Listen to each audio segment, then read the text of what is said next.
live.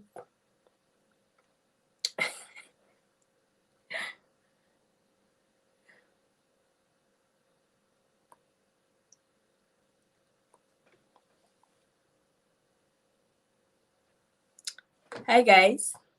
Ooh. You welcome. Yeah, welcome back to another live stream. Another interesting live.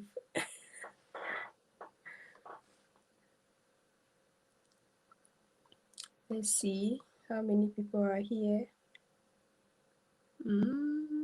Hi. Hi guys. You welcome. Yeah, welcome back to another live stream. Another interesting live. What's happening? Hi guys. Can you all hear me? Let's see how many people are here. Hi guys. Welcome. Yeah, welcome back. Another live.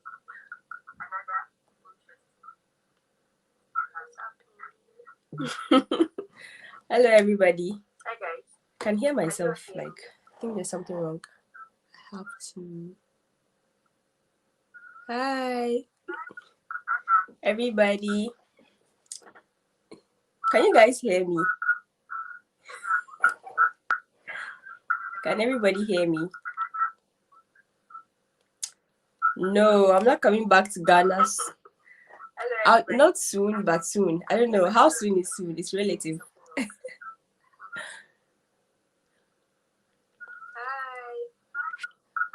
everybody.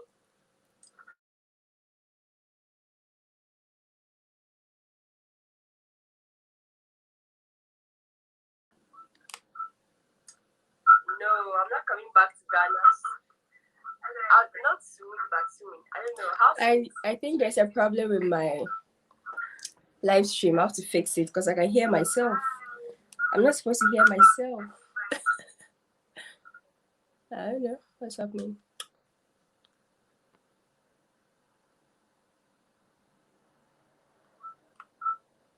Okay, 6 people here. Thank you guys so much for joining my live stream. I think there's a problem with my live stream. I have to fix it because I can hear myself. I'm not supposed to hear myself. Guys, please give me a minute to fix this. I don't live in a village. Hi. Hafiz, how are you?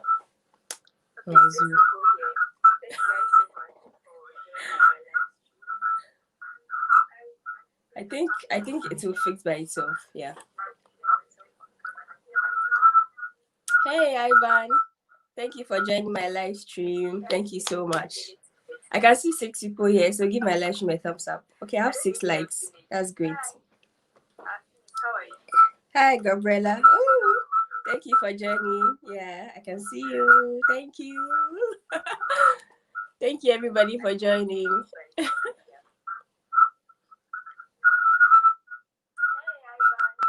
Thank you for joining my live stream. Thank you so much. I can see 6 people here, so give my live stream a thumbs up. Okay, I have 6 likes. That's great. I keep hearing myself back. I don't know why. Yeah, fella one. Why is my this thing? I can hear myself. Yeah, you're hearing an echo, right? I think it's playback. Check if your brother is not playing back the video. Oh, okay. Let me check. I'm not using the app. I'm using the browser, fella one. I'm not using the app. I'm using the browser.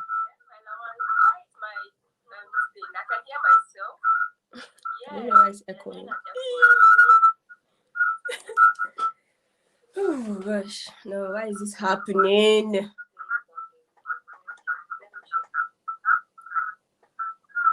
not using the app. I'm using the browser. I'm using the app. I'm using the browser.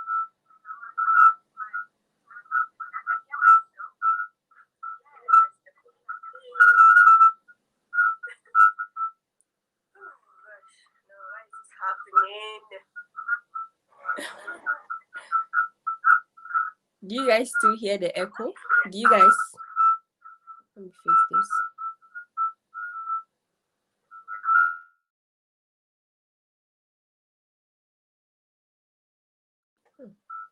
Strange.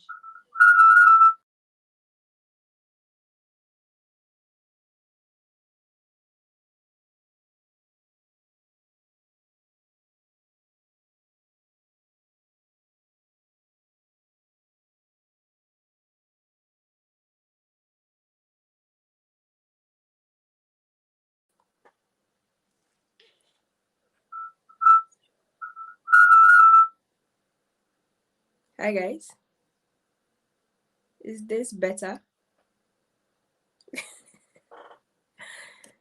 If you can hear me, please let me know, okay?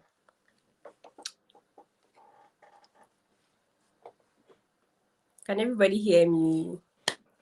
Can everybody hear me? Let me know if you can hear me.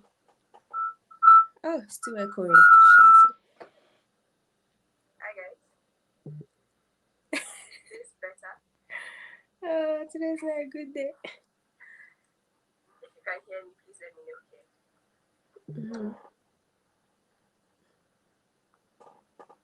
Can everybody hear me? Can everybody hear me? Let me know if you can hear me. Oh, still echoing. Hi guys. Is this better? Today's not a good day. Can hear me, please let me know.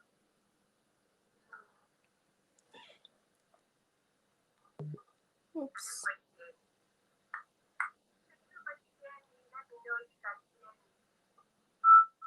Yeah, it's still echoing. Like, you guys can still hear the echo, right? Too bad. You guys should have patience with me. Let me fix this. Like 2 minutes, please. um.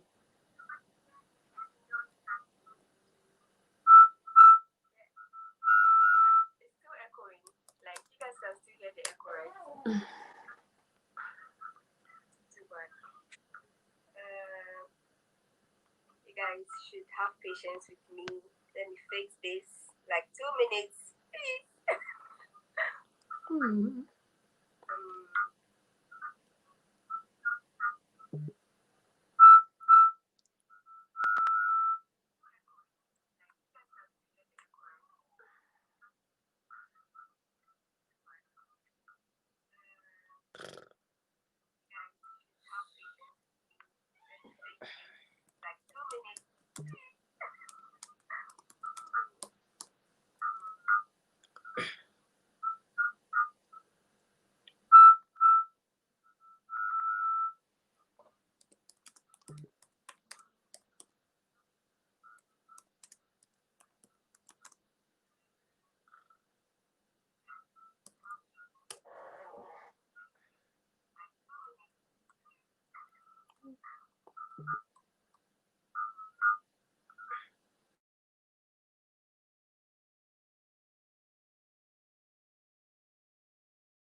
Hi guys. Yeah, probably. No, I don't have that opened. I've closed that one. Can everybody hear me? Is it better now?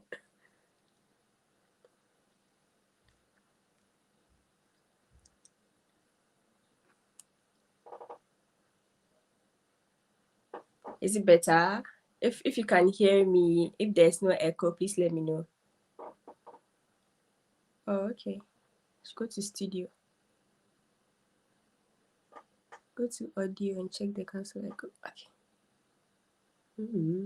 Oh, I'm still new to this StreamYard. Cancel echo button in your StreamYard speaker. Oh, okay.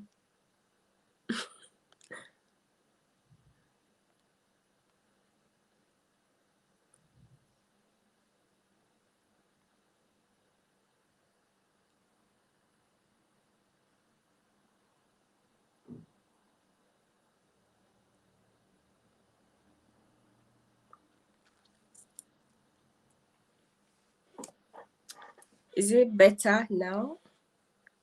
Can everybody hear me? If you can hear me, let me know.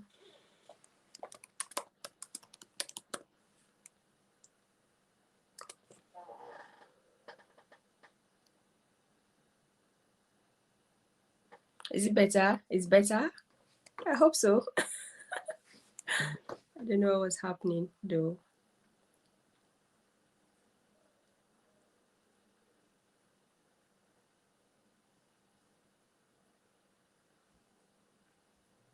Okay, yes. It's not echoing. Yeah, let's wait a little. I want to see if the echoes are going to come back.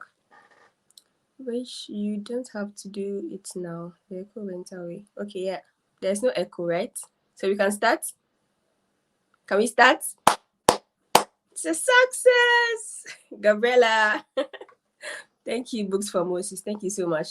Thank you to everybody on my live stream.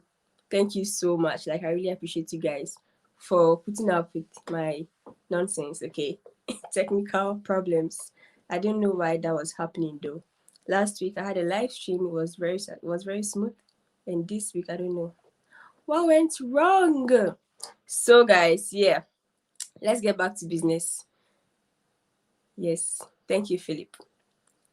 Yes, Kwesi Live TV. Thank you, Falawan. Thank you, Gabriela. Fapes, Airs, Books for Moses, everybody here, Hafiz, Manzu, everybody, thank you so much, Guy. Thank you everybody for joining my live stream. So let's get back to business here.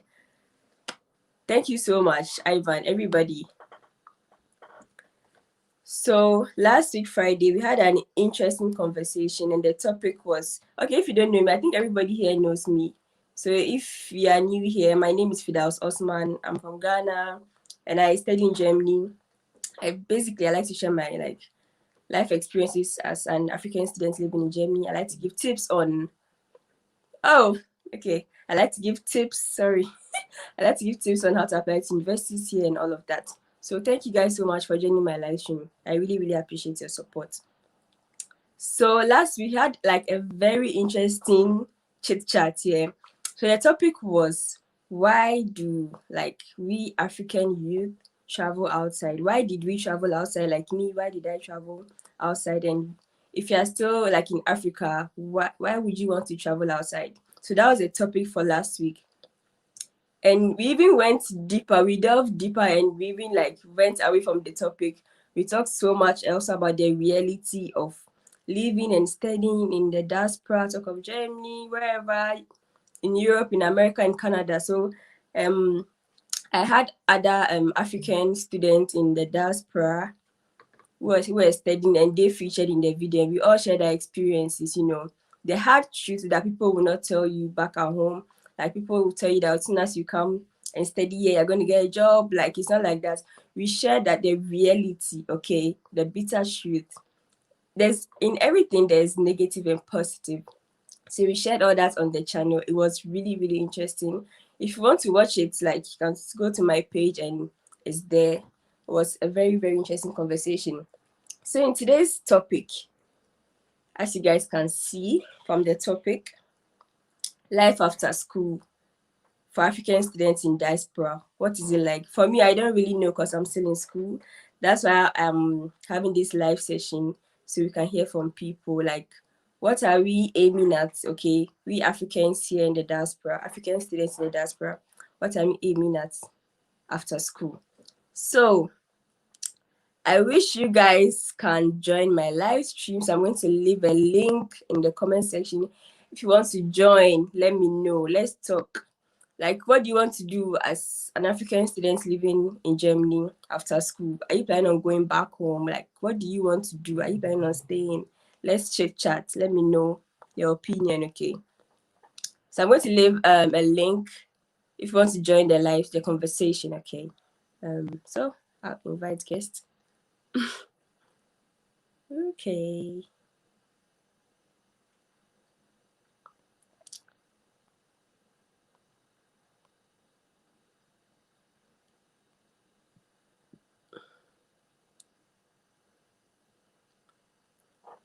So that's the link if you want to join the conversation.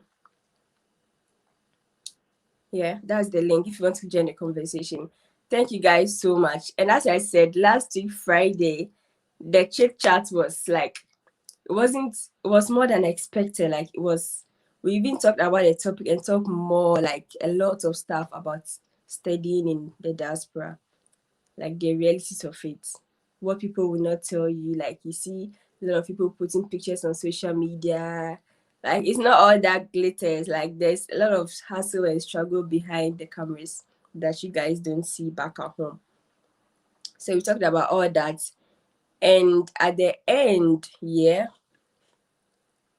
we talked about we asked the question if the African students that were on my channel, I asked the question if they would advise anyone to travel to America, Europe, or wherever to go and study. And they said yes, but then they're going to tell you like the positive and the negatives. They're just not going to tell you all the sweet words, okay? They're going to tell you what it entails. So yeah. What about we that are not abroad but have experiences from other countries? Please, can you elaborate your question because I don't really get it? What about, oh, I don't understand English, Charlie. What about we that we are not abroad but have experiences from other countries? You mean if you can get, okay, I'm talking of getting a job outside your country after school. I don't understand. If you can make it clear, okay. Let me add.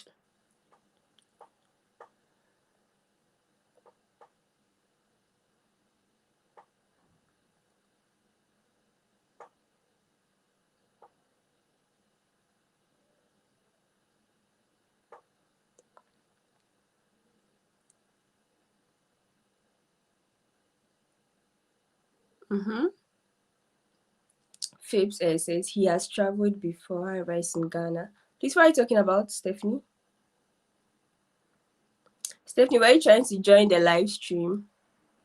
So if you want to join the live stream, yeah, Kwesi Live. Oh, okay, Kwesi Live TV. You said he's in Ghana now. Okay. So can he also talk about it? Yes, of course. Like he can join the live stream. Like I want people who have even experienced that. Okay, if you've ever schooled abroad before and you completed and after school, how was it like? Okay, in finding jobs, just let us know if you just share your experience with us. Yes, you are backstage. I was trying to add you. Can you like rejoin again, Stephanie? Can you rejoin again? Like I know, yeah, a lot of us African students studying here, we have a lot of questions in our head. How is it going to be like after studies, after our masters, after your bachelors? How is the employment market going to be like? I don't have any experience in this outside world, but back in Ghana, the employment market like it's like this, very narrow, okay. But it's also possible to get a job in our country, but it's like you need to know somebody. There's so much connections. You need to know this, that. But I feel like here in the outside world, people stand a chance to at least even go for interview. Okay, people stand a chance. But back in our country, like if you don't even know you don't even know what is going. You don't even know where the interview is going on. Hi, I found your video. I'm from South Africa and I'm planning to move to Germany to study. Where to go? Yeah, Germany is like one of the best places to study. Talk of the tuition free. Yeah, I would advise you to come to Germany. But if you want to come, I advise you to start learning German. It's so important. Okay.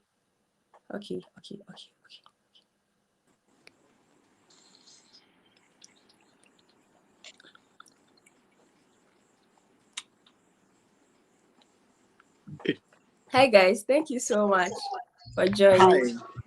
Hi, Kwesi. Oh, I've been seeing your comments in my videos today. I finally I'm also a meet you. YouTuber. I understand. Thank you so much.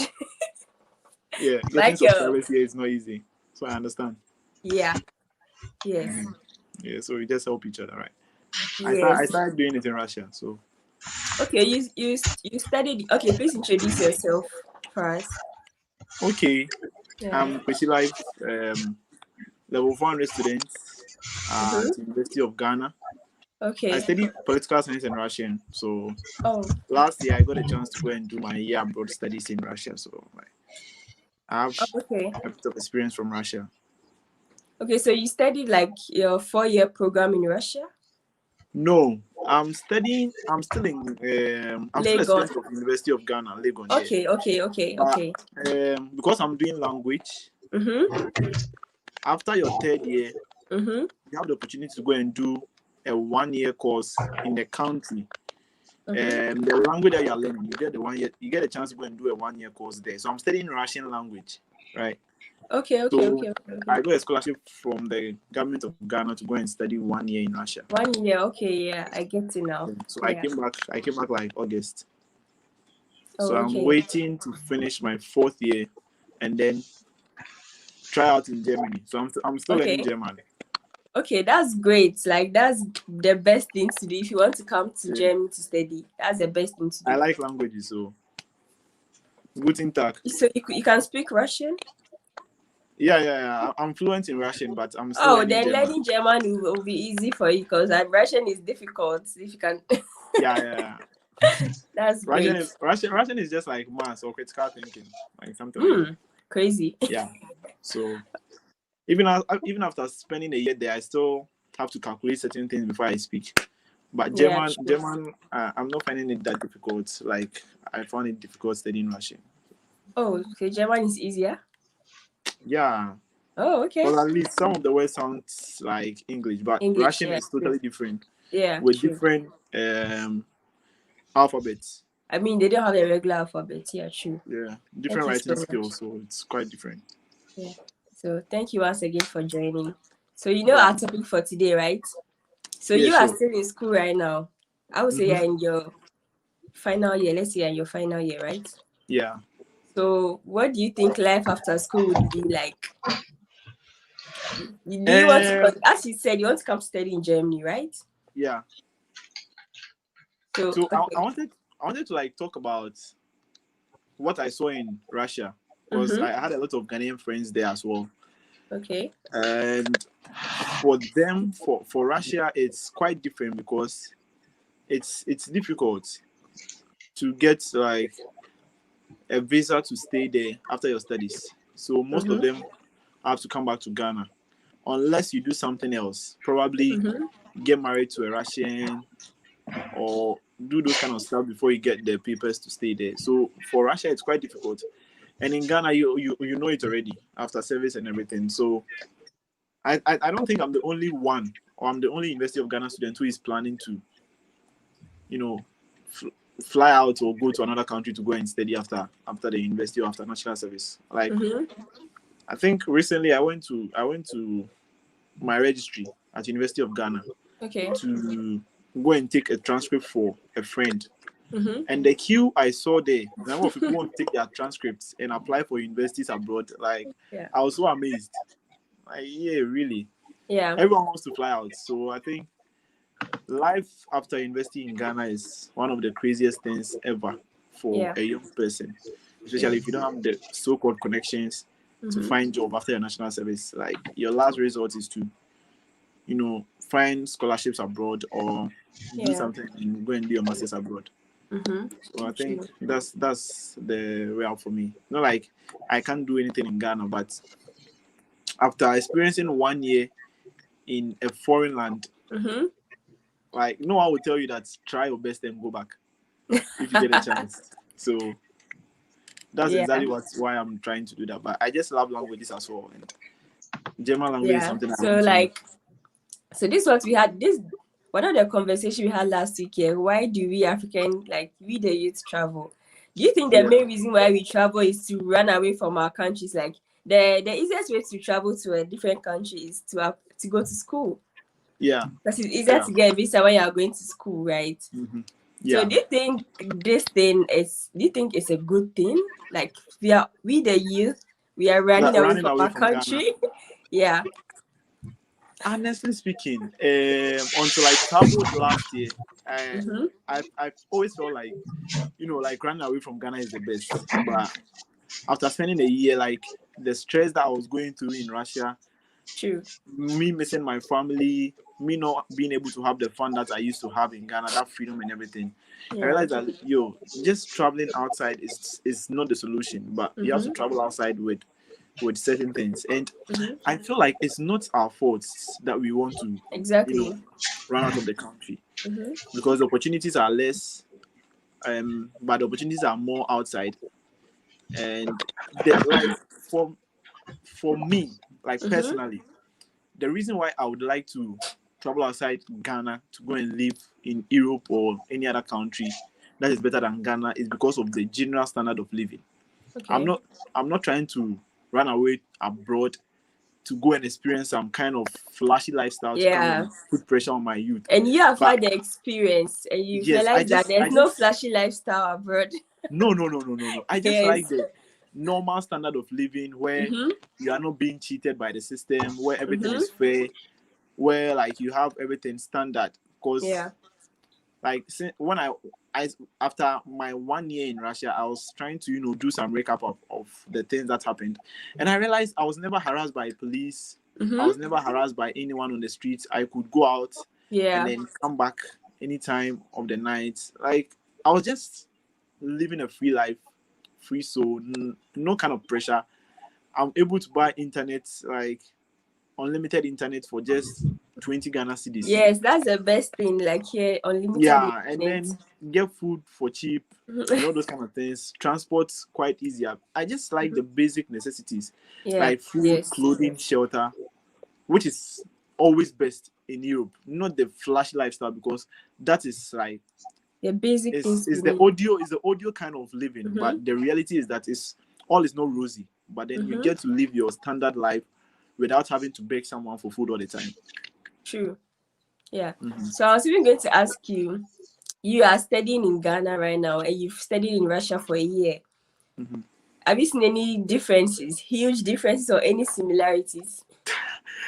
Even in the quality of education. Yeah. Oh, come on.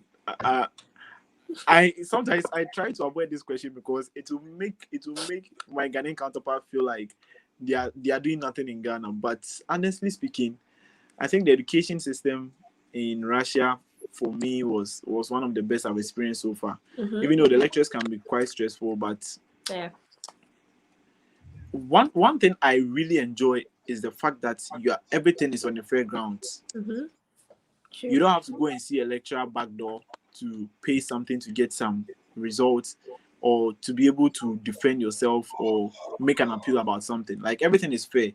You do your best, you pass. You don't have to, go through any stress. So I Yes. really like the system of education in Russia and the fact Mm-hmm. that your professors feel and they feel like they're indebted to you because of the fees that you pay. So anytime you need help, you can go to them at any time in their office, go and see them, get the help, and then you Mm-hmm. walk away. Unlike Yeah. in Ghana, you are paying your fees, but it's difficult for you to see a professor or a lecturer when Yes. you have a problem. It's difficult for you to, seek help from, these lectures. Mm-hmm. I'm sure you studied in Ghana, so you know what I'm Yeah, I talking about. studied in Ghana, and yeah, true. What you're saying is true. So And these I are I just I professors. just hate it. these are professors. What bothers me is that they studied abroad. Yeah. So why can't you bring that back to Ghana? When And they come to Ghana, surprisingly, they come back to this rusted system surprisingly, again. there was this lecturer in University of Ghana Mm-hmm. who had my contact, so he was able to view my status and everything. So I remember when I was in Russia once and I posted on my status, he asked me that, are you in Belgrade? I was like, yeah, I'm in Belgrade. He said, oh, that was why I did my masters and everything. I was like, so you did your masters here, you know how they do their things here, so why don't you apply the same thing in Ghana? Why do you come to Ghana and behave as if Yeah. Ghana is different, so Yes. you can oh come on, it's quite sad I sometimes. mean, one of our biggest problem in Africa or Ghana is our education system is faulty. From Yeah, kindergarten to university, it's at that's the fault. problem. That's the It's like, problem. yeah. It's sad, but we pray for the best. I think things are improving little by little, but Mm-hmm. it's being too slow, Thank you unfortunately. so much. Okay, I'll come back to you. Okay, let's go Mm-hmm. to Michael. Michael. So Hello, of Michael, course. Michael was here last week. He joined the conversation and he really gave like valid points. So Michael is a student here in University of Kiel. I'll let you introduce yourself, Michael. Okay, as you rightly said, I'm Michael, a master student at the University of Kiel. I'm currently doing Masters of Science in Environmental Management. Mm-hmm. And yeah, um, back in Ghana, I come from Kuwait, in the eastern region. So in a nutshell, yeah, that's something small about me. So yeah, the topic for today is what are you looking forward to? Life after school. Right now you are studying in Germany. What are you looking forward to? Are you planning to go back home, look for a job here, PhD? Like, what's your plan? Yeah, okay, personally for me, after masters, which I'm about to finish, almost done Yeah. writing my master thesis, and yeah, I'm almost done. I'm looking forward to have my PhD after my masters, and yeah, I'm focusing on Germany. Of course, if I have an opportunity elsewhere, I would, yeah, why not? I would try. Probably in the USA or in Canada. So yeah, the focus now is to do PhD Okay, after so masters. let me ask you a question. Are you going to academia or after PhD? Do you want to go into you want to go to the field? Because I know environmental management here. Like you guys are really crucial. We need you guys in the field, also in the Yeah, lab, in the research. yeah, So where are you going to be? yeah. Yeah, it's an interesting question. But then personally, I would like to be on the field. Mm-hmm. But then yeah, it's always better to probably equip yourself with more knowledge in your area of study, as in to Yeah. specialize in it. And so that's why I would like to do the PhD and yeah, specialize in the field. But then after the PhD, I would like to go to the field and yeah, work there. Yeah. Okay, so you are almost completing your master's in Yeah. environmental management. That's like a 2-year program. So let's say at the end of this master program, do you feel like, the German system of education has, I don't know, my English is not so good. I don't know what the word to use, has digested into your system. Like, can you like solve problems on your own? Like back in Ghana, I went to KNUST. I did metallurgical engineering, and I feel like I can't even do anything, put things together, solve engineering problems, because Mm, it's like, how would you say, chew and pump. Let me yeah. It pass and wasn't go. You practical. get it? Yeah. Yeah. So right now you are almost completing. Do you feel like if you go to the field, you can, impact something? You can bring out something new or something like that. Yeah, I think we should start the discussion from this direction. Mm-hmm. After since independence, our educational system, for instance, in Ghana, has been theoretical, Mm-hmm. just knowledge Yeah. based. And that is why when you go to the Kwame University of Science and Technology, though it's a technological school, but still you lack the practicality. Believe you me, because you, as a metallurgical student, for instance, you don't really go to the field, you don't see Yeah. equipment. All you see is in the book or pictures of these equipment. Now we come here into a different system. whereby everything is all about practicality. Yeah. And so when you go to the field, they give you the equipment. If you have to do drilling, you do the drilling yourself. You pick up the soil samples, you analyze these samples. So the practical aspect is there. You know. Now again, we go back to the way they teach us back in Ghana. Our lecturers, they don't really update themselves, seriously speaking. Because when I went to True. Tech, for instance, we had something called grandfather. They give us work. It's work that someone who came to Tech in 1998, same work. And so you go and then you, because the work is similar, you pick the person's report, you just do some small editing, you submit it. So the lecturers don't really update themselves. But here, whatever thing the lecturer is teaching you, it's something that he has done, something that he has gone to the field to do, Yeah. Their own project. their own project. So you could see, you could have a feel of it. Yes. And that is why at the end of this, you can really see that you've gained the practical skills that you Yeah. need to get in your field of study. After you study here, believe you me, there's no way you would say that you've not really gained the practical. And you see, once you learn something, it's just like you learning how to drive. Once you do drawing, you learn how to draw. Once you do the practical thing, there's no way you'll forget. But the theory, you do the theory, you write the exams. After 1 year, if you don't go back to it, you forget about it. Yeah. Sure. You forget about it. So that has been our problem. And you could rightly see, even I think, is it 2019 or so, the students who won the National Science and Maths quiz. After they Yeah. won in Ghana, they went to I think global competition. And when they went, they performed badly because they've seen pipette, they've seen all the scientific apparatus, they've got there, but what they've seen was things in picture. They know it, but when they gave them this equipment, they couldn't do anything with this equipment. Yeah. And that has been our education. But here, you have that opportunity to make use of these state-of-the-art facilities. And so after that, you can really assess yourself and know that you've really, really learned a lot. And anytime you are being given a problem to solve, a practical problem to solve, you'll be able to address that particular problem. And that has been the difference between the educational system in the developed world as compared to the developing Yeah.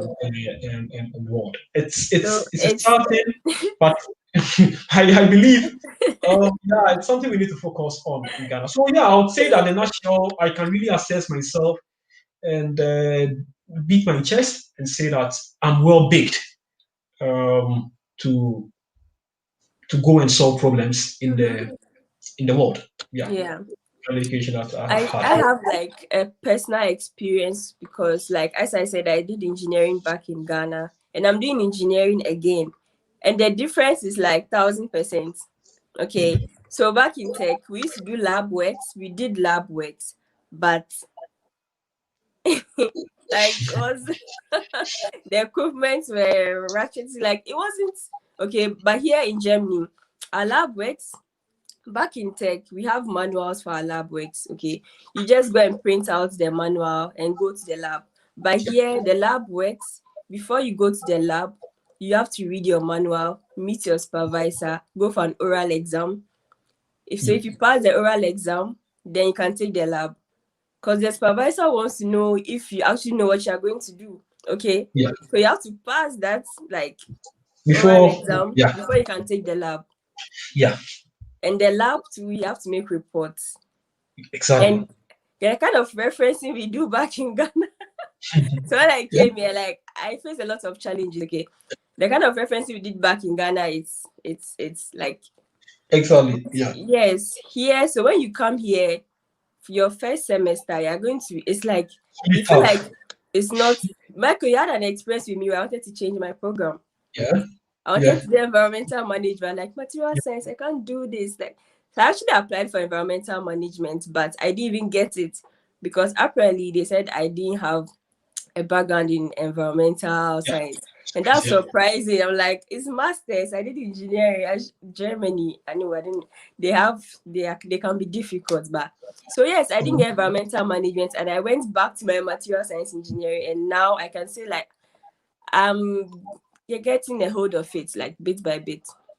Yeah. Okay, Stephanie, are you there? Yes. Yes. Thank you so much, Stephanie.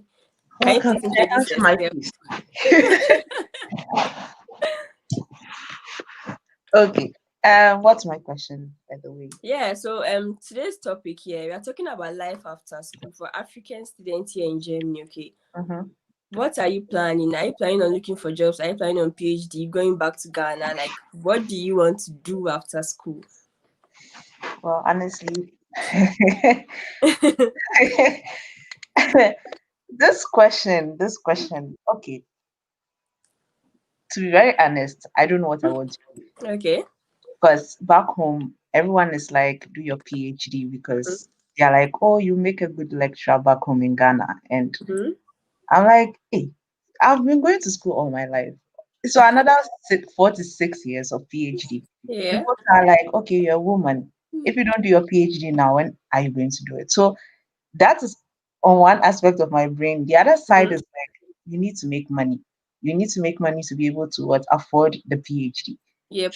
You need work experience to be able to do it, go through life. So like that's my dilemma. But at the base, I think for me, I would rather go in for the postgraduate work permit as Canada gives to postgraduate students, Okay. then work for like 2 years.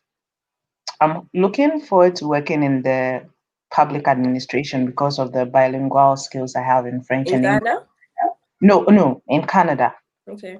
In Ghana, actually, I have a job pending, but looking at the rate of payments between Ghana and Canada, I love Ghana, I'm patriotic, but sorry, Ghana, Yeah, but at the end of the I day, need we are in money. school because of one thing, right? Like Exactly. And money. money. So I think for me right now, my plan would be to work.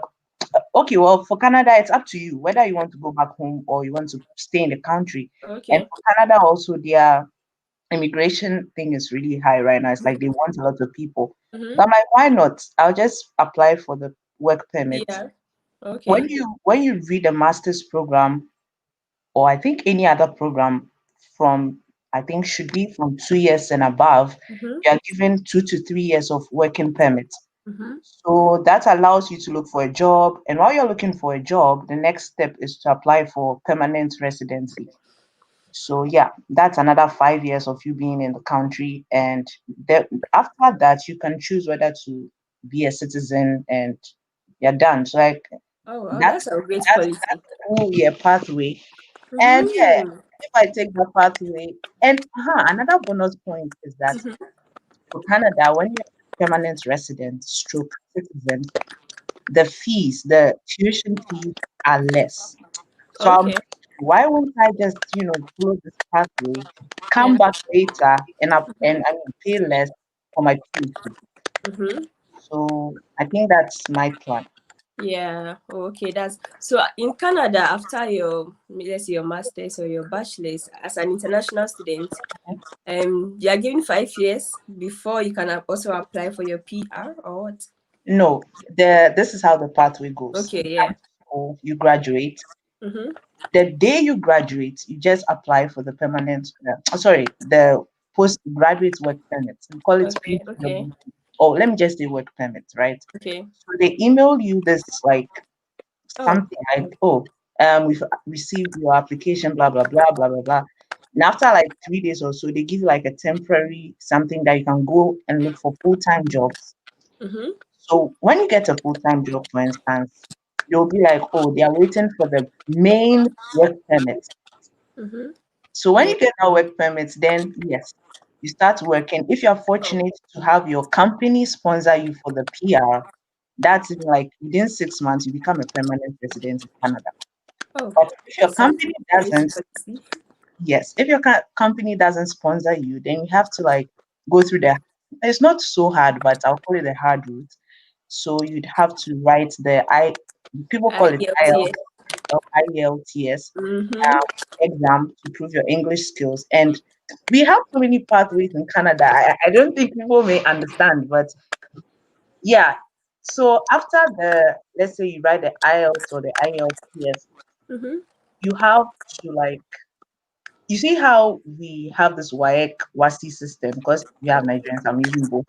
So before you go into university, you need to have like a cutoff point, right? For maybe if you want to read medicine, you'll be like 7 is your cutoff point. Yep. So it's the same thing. So they'll calculate the language skills you have, you Mm-hmm. calculate the number of years you stayed in Canada, whether you have siblings, whether you schooled in Canada, your work experience, all of that. And maybe if for that year, the cutoff point for immigration is say 500 and your points match up to 500 and beyond, then you just get the Okay, permanent okay. residency. So it's been scored. Yes, it's being scored. Oh, wow. I Yeah, think Canada has like really nice immigration policies. exactly. So it's a good thing for international students especially. So yeah, I Very good. think I'll do that to get my PR before, because everyone is like get it before coming back to Ghana.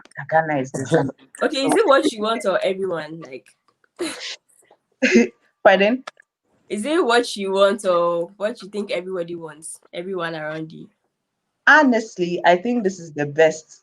I mean, getting my PR, getting a job here before going back. The PR comes with its benefits. So for the sake of my, my kids and yeah, Yeah, I know. you everyone. Yeah. Okay, I understand perfectly. Okay, so Michael, back to you. So you are in Germany. I've heard I'm also in Germany, but Michael has been here longer than me. So I'll ask him this question because he might have a better answer. So I can see Canada has like nice immigration policies. What about Germany after study? What's the offer for you for an international student to stay? Mhm. Yeah, thank you very much for those. That's a very good question. Yeah, in Germany, after your studies as an international student, the immigration office would give you an 18 months job seeking visa. Okay. 18 months. 18 18 months. months. Okay, 18 so months. Yeah. So yeah, less than 2 years. Job seeking visa. Now within these 18 months, okay, you're supposed to find a job. Now, previously, you're supposed to find a job in your field of studies. mm-hmm. Now, when you're able to find a job in your field of studies, automatically here you'll be earning 3,000, 4,000 plus. And because of that amount of money you earn, it will qualify you for you to get what we call the blue card, Oh, okay. which will give you a permanent resident permit here in Germany. Okay. A permanent resident permit. Now, it's also important for you to know that once you get this permanent residence permit, Mm-hmm. it is it is connected to the job you are doing. Okay. Now, once you lose your job, which it does not happen because generally before they will give you a job, they will give you 6 months first as probation. Yeah, sure. After the 6 months, then they will give you a very long-term contract. You see, and so it's very hard for you to be, let's say, to be fired or sacked from your office after they give you that long term contract. So once you get a job, you are going to get the permanent resident permit, which we call the blue card. And the thing is, you need to get a job in your field of study, Which is and challenging. that is where the problem Yeah. is. It's yeah, it's not easy because then again, as an international student, for instance, you do your masters for 2 years. Maybe in the course of your masters, you couldn't really learn the language that well. So after you finish your program, probably even if you learn the language, you are at A2 level, so you can't really speak fluent German, right? Now, the difficult thing here is that most of the Germans also can speak English Yeah. because right from kindergarten growing up, they teach them English. Mm-hmm. Now you are going to compete with these people on the job market. Yeah. The True. disadvantage here is those Germans can also speak a bit of English, which you need, and it's a native German. So then it becomes very competitive, Mm-hmm. for you to get that particular job position. You know, now over the year, the trend shows that those of us probably in humanities or in the natural science, it's very tough, because you need to be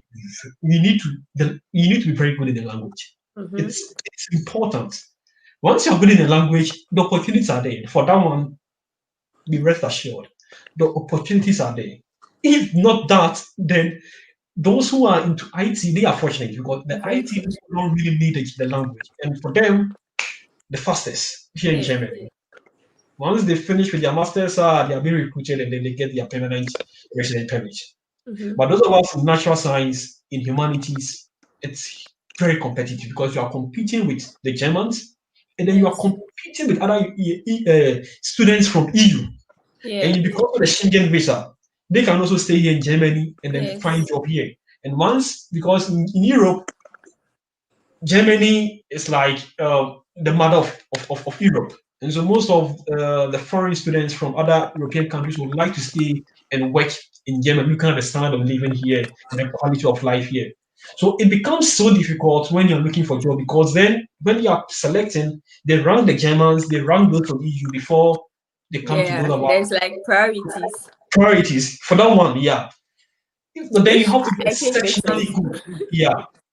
So, but the good thing is that in March of this year, Mm-hmm. they changed the regulation, the law, Okay. because currently Germany is in search of labor force. Now, research will tell you that, if you look at the population pyramid of Germany, the aged are more than the young ones, those Yes. in the active working age cohort group. So they need people who are active to come and then work in order to keep the economy in shape. And that is exactly why they want to maintain most of us here, the foreign students. Mm-hmm. Yeah, because the Germans, their birth rate It's very low. is just one child per woman, and so they are not really increasing. So they need us, and that is why the whole thing about free tuition here in Germany came to place. So that when we come here, we are students, we work. When we work, don't forget we pay tax. And we have the tax class 1, tax class 6. Mm-hmm. And all because they don't have the people, the young ones to work, they need us to work so that they can keep the economy in shape. Now, in March, they changed the rules that when you finish school, okay, and they give you the 18 months job seeking visa, you can get and you get a job. The job doesn't necessarily have to be in your field Related of to your study. field. Okay. If the job you get is good enough and then you get good money, Mm-hmm. as you get good money, then they will give you the permanent resident permit. So at first you need to get a job. The job should be tied to your field of study. Now it's like, okay, fine. You finish school, Amazon recruits you to be, for those you did metallurgical engineer, but Amazon recruits you to help them in your human resource management. And Amazon is paying you 2,000, 3,000, 4,000. You qualify to get a permanent resident permit here in Germany.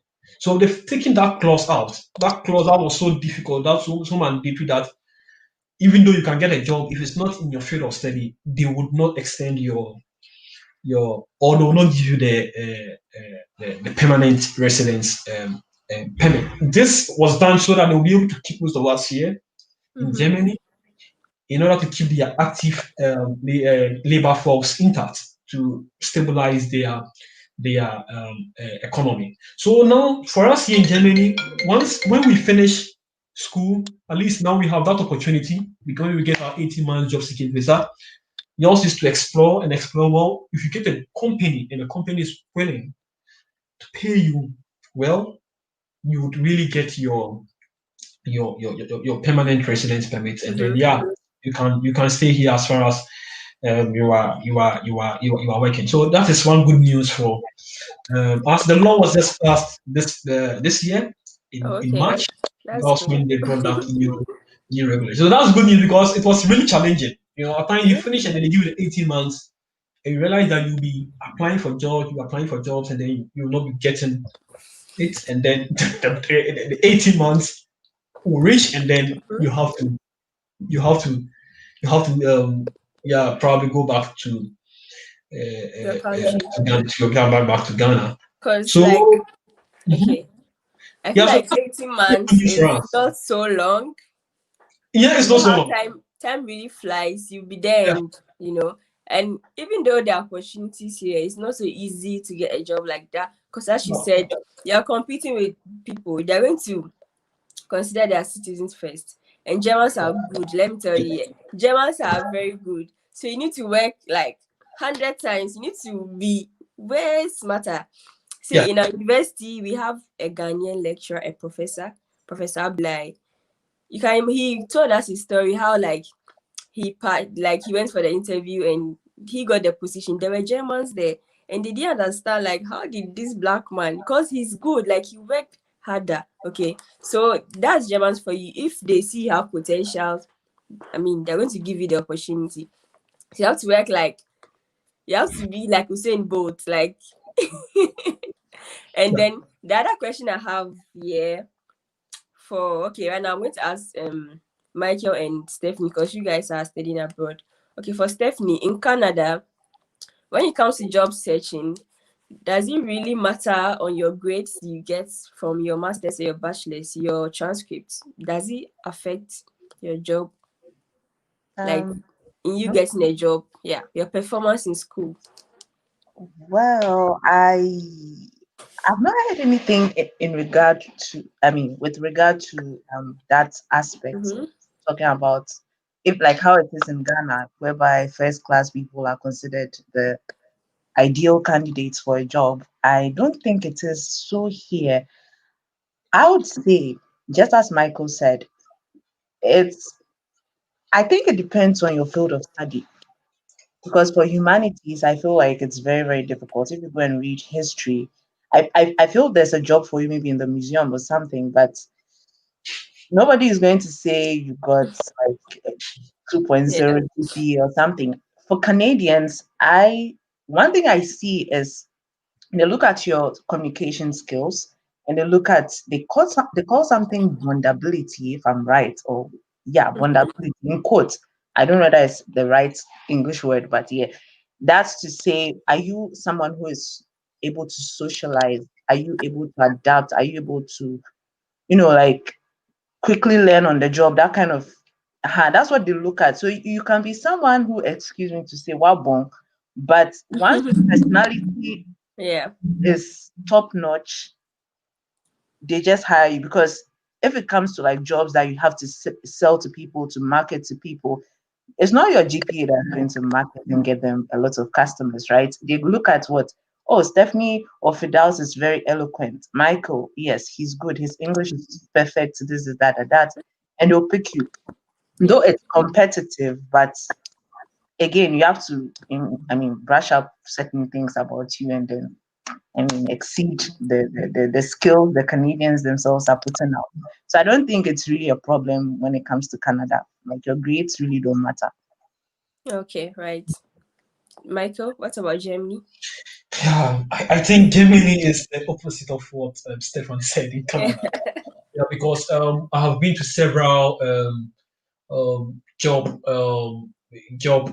seminars that Mm-hmm. they try to learn, they teach us the job market in Germany and how to get job opportunities or jobs here in Germany. And they really emphasize on your transcripts of Mm-hmm. records. And it's for them, it's very important. It's very important. Personally, I've had a few whereby a lot of job opportunities and they request for your academic transcript. Mm-hmm. Oh, Yeah, okay. Yeah. yeah. Yeah. I So think in Germans they are yeah, like I don't know. yeah, yeah. And even to even to the extent of there is kind of flexibility when it comes to master studies here in Germany. Yeah. It's not that strict. So even it's 2 years, you can use 3 years, 4 years to finish, What's the and maximum years given? it's 2 years. No, as It's in two. the number of years you can exceed. You can exceed. They Yeah, don't the really limit. have. Yeah, they don't really have, because they Oh, themselves will tell you. I went to the international center, spoke to, is it Angela? mhm. And yeah, she was like, yeah, though on paper it's 2 years, but for them, they don't really know. They can't really tell when you'll finish, you know. So it's really up to you. But you yourself, when you prolong it, it goes against you. Again, when you are going to apply for a job, they'll ask you to bring your transcripts. On your transcript, if it shows you're supposed to finish your master's within 2 years, and then you took 5 years. They will probe you on that, and it has happened on several occasions. Okay. But what really happened? Why did you finish your master's in 5 years? Mm-hmm.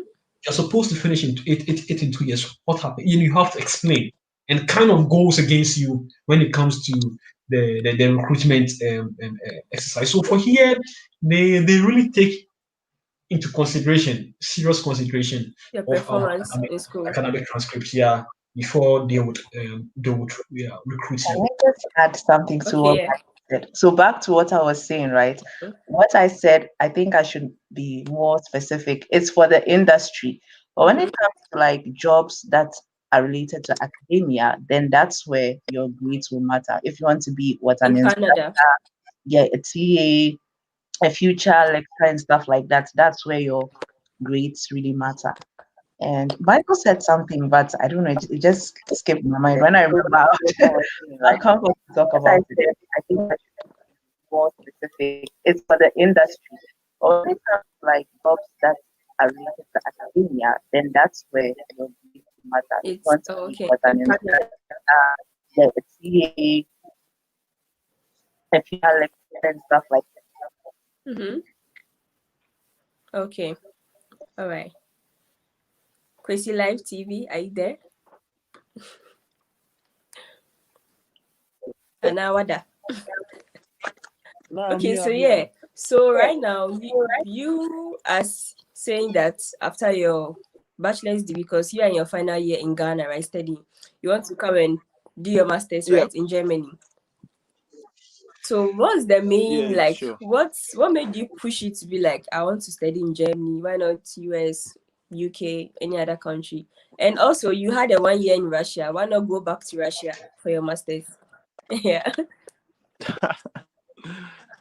Yeah, Russia. I think most of my friends are thinking, yeah, that's where I'll go. But I think most of the time the Mm-hmm. experience teaches you a lot of things as to what you have to choose.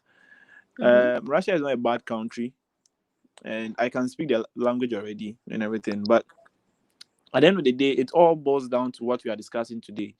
What you do Yeah. after your studies. I wouldn't want to go and, not to say waste 2 years, but I wouldn't want to go and spend 2 years or 3 years do my masters Okay. and then have to come back and struggle, Sorry come to back to cut Ghana and you then off. struggle for a job. I would Does it want a mean that quick. Russia doesn't have these immigration policies like Germany, Canada, UK? Yes, exactly. Their immigration laws are quite Mm-hmm. very strict because um they are not seeking for um immigration, like job Mm-hmm. people to come and fill their job market, because they are already struggling to Mm-hmm. find job for their youth. So they are not like Germany and Canada, who are seeking for more immigrants to come and help the economy.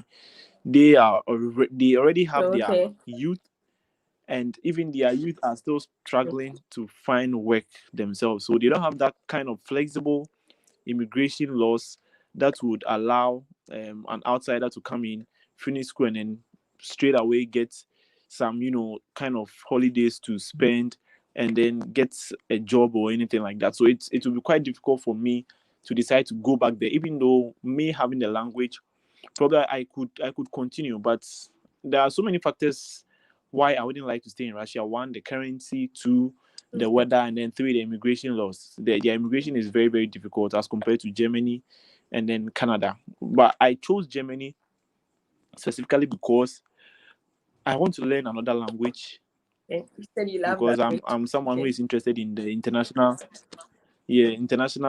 market. And then two, I feel like, to me personally, I think Germany is like the gateway to Europe. So if I'm able to, get a German permanent residence card, then it's almost like getting anything in Europe. And then to get a degree or a master's degree in Germany, um, I just felt like I think I did my research recently. I made this decision not long ago. It was after I came back from Russia that I made a decision. I was thinking about Norway and in Germany, but I compared the economy and everything, and I thought Germany was better for me than to go back to Russia or any other country. And then USA, because of Visa? the fees and then some of the conditions, some of the conditions you have to go through before you get admission, and then probably the visa and everything. Yes, We true. all have personal reasons, and I think Germany is, it was quite ideal for the Okay. things that I So wanted to do. which universities are you looking at, like applying to? The first university that I've really thoroughly researched on was University Very of close to Bremen. us.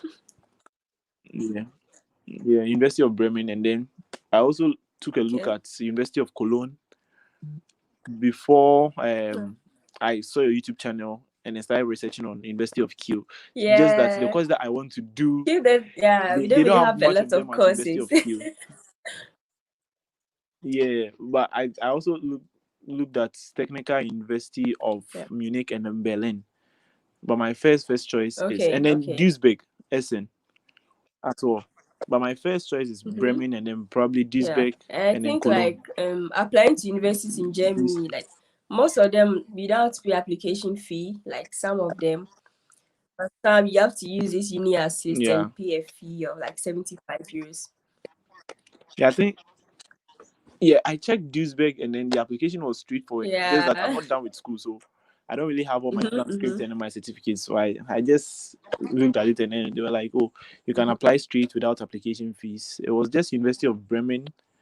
I think that I had to go to uni assist and pay some 75 euros. I also applied to Bremen at that time. Yeah, but it wasn't uni assist. It wasn't on uni assist. It was just straightforward to the university. Yeah, or my mistake. I don't know. I think it's either Duisburg or Bremen, but I think Bremen also had a direct application on their website. I think it was one of the courses that you have to go to uni assist. That's good. So when you come to Germany and after your masters, which field are you looking at going to work? Due to my interest in languages, I'm looking at international relations or international management, anything like that.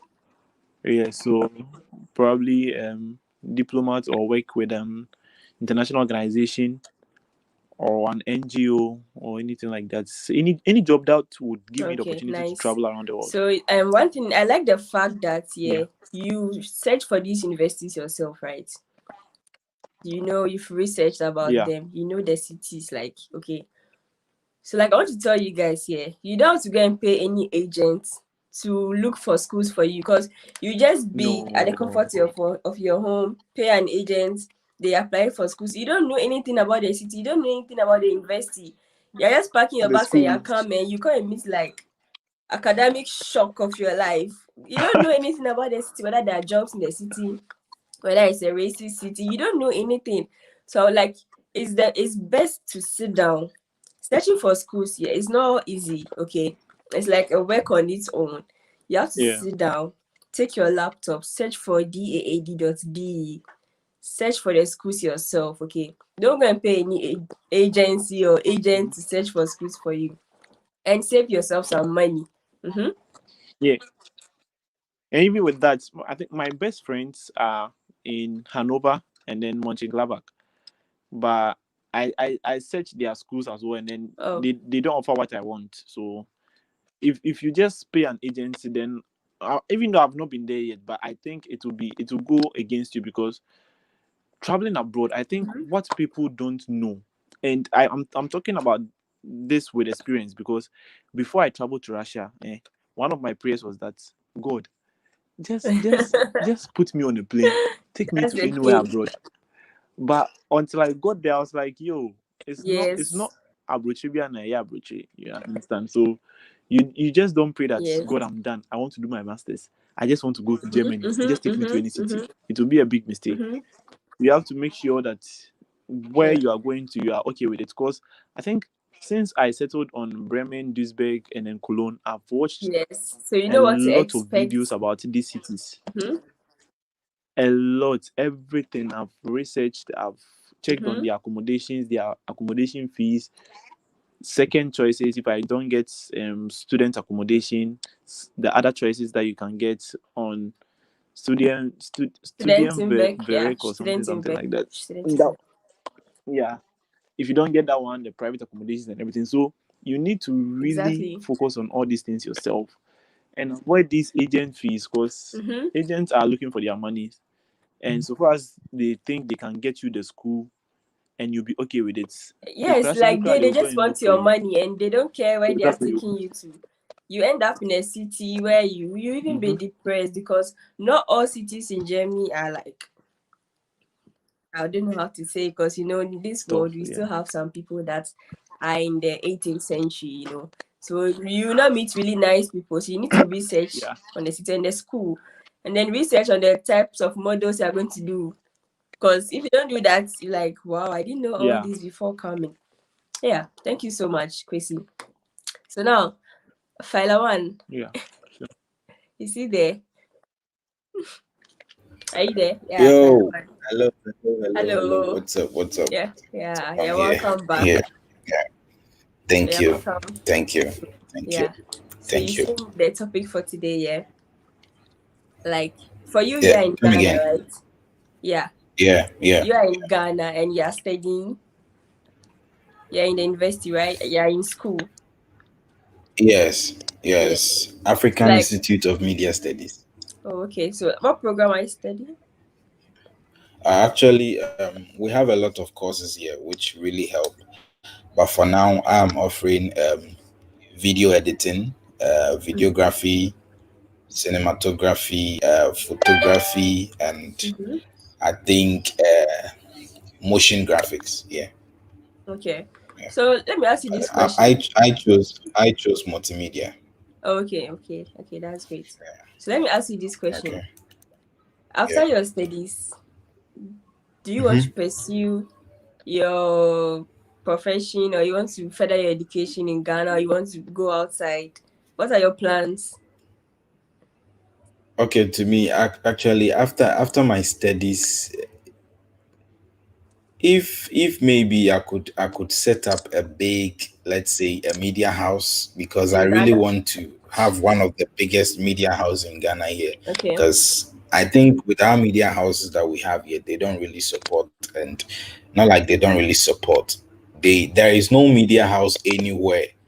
Like when you come to, always I use Singapore as an example, because with the short time I had over there, I did a big research, which every media house in the country that helps them to promote their entertainment source of movies, music, and they all have media house. Just like when you come to Germany or maybe UK, we have BBC Extra, we have Universal Studios, and other platforms. So Yeah. if maybe I should set up as at now, and maybe my company is running, maybe it's going to keep a long time before maybe setting my eyes in Europe. But for now, Mhm. I think if the opportunity comes, as I said, one of my foot is out of this country.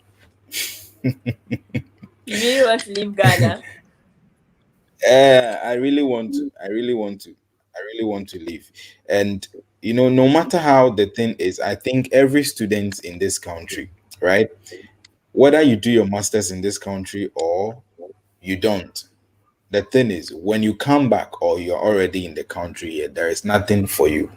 There is nothing for you, because even Sure? Are to you start sure? your own business, even to start your own business, to get things in place, to keep going, come on, it's not easy. No one is really going to hire you with that huge certificate you have in your hand. Yes, no one here is going to hire you.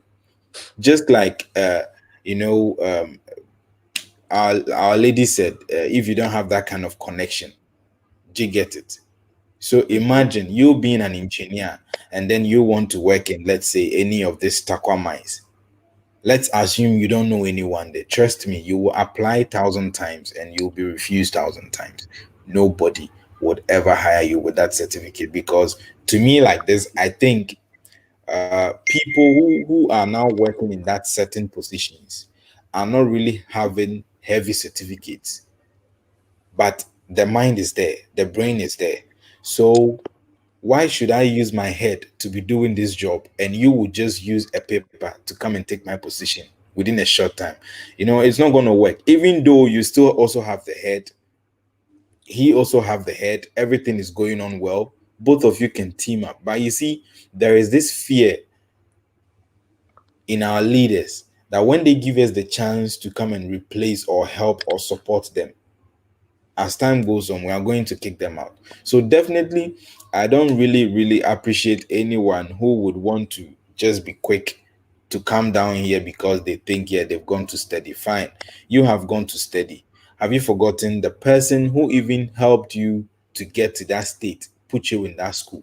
Ask them, why are they not doing something big in the country for the government? But you see, it's really sad when it comes to that aspect of it. To me, I think it is not a good idea to come back as soon as possible. No, Okay.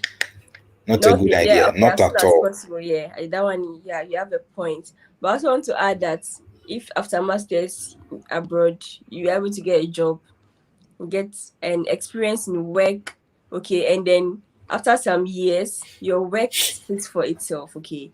You don't have to even Yeah. talk a lot. People will become companies like want to poach you, okay. So I want to say You that see, after studying abroad and with the kind of mhm, facilities here in the universities, if you can like put all those things together and learn it well, and you're able to get a job outside, I mean, you're exposed to a lot of experiences here, right? If you're able to get a job after some yeah, years, go back yeah. home, the jobs will come to you. That's what I believe.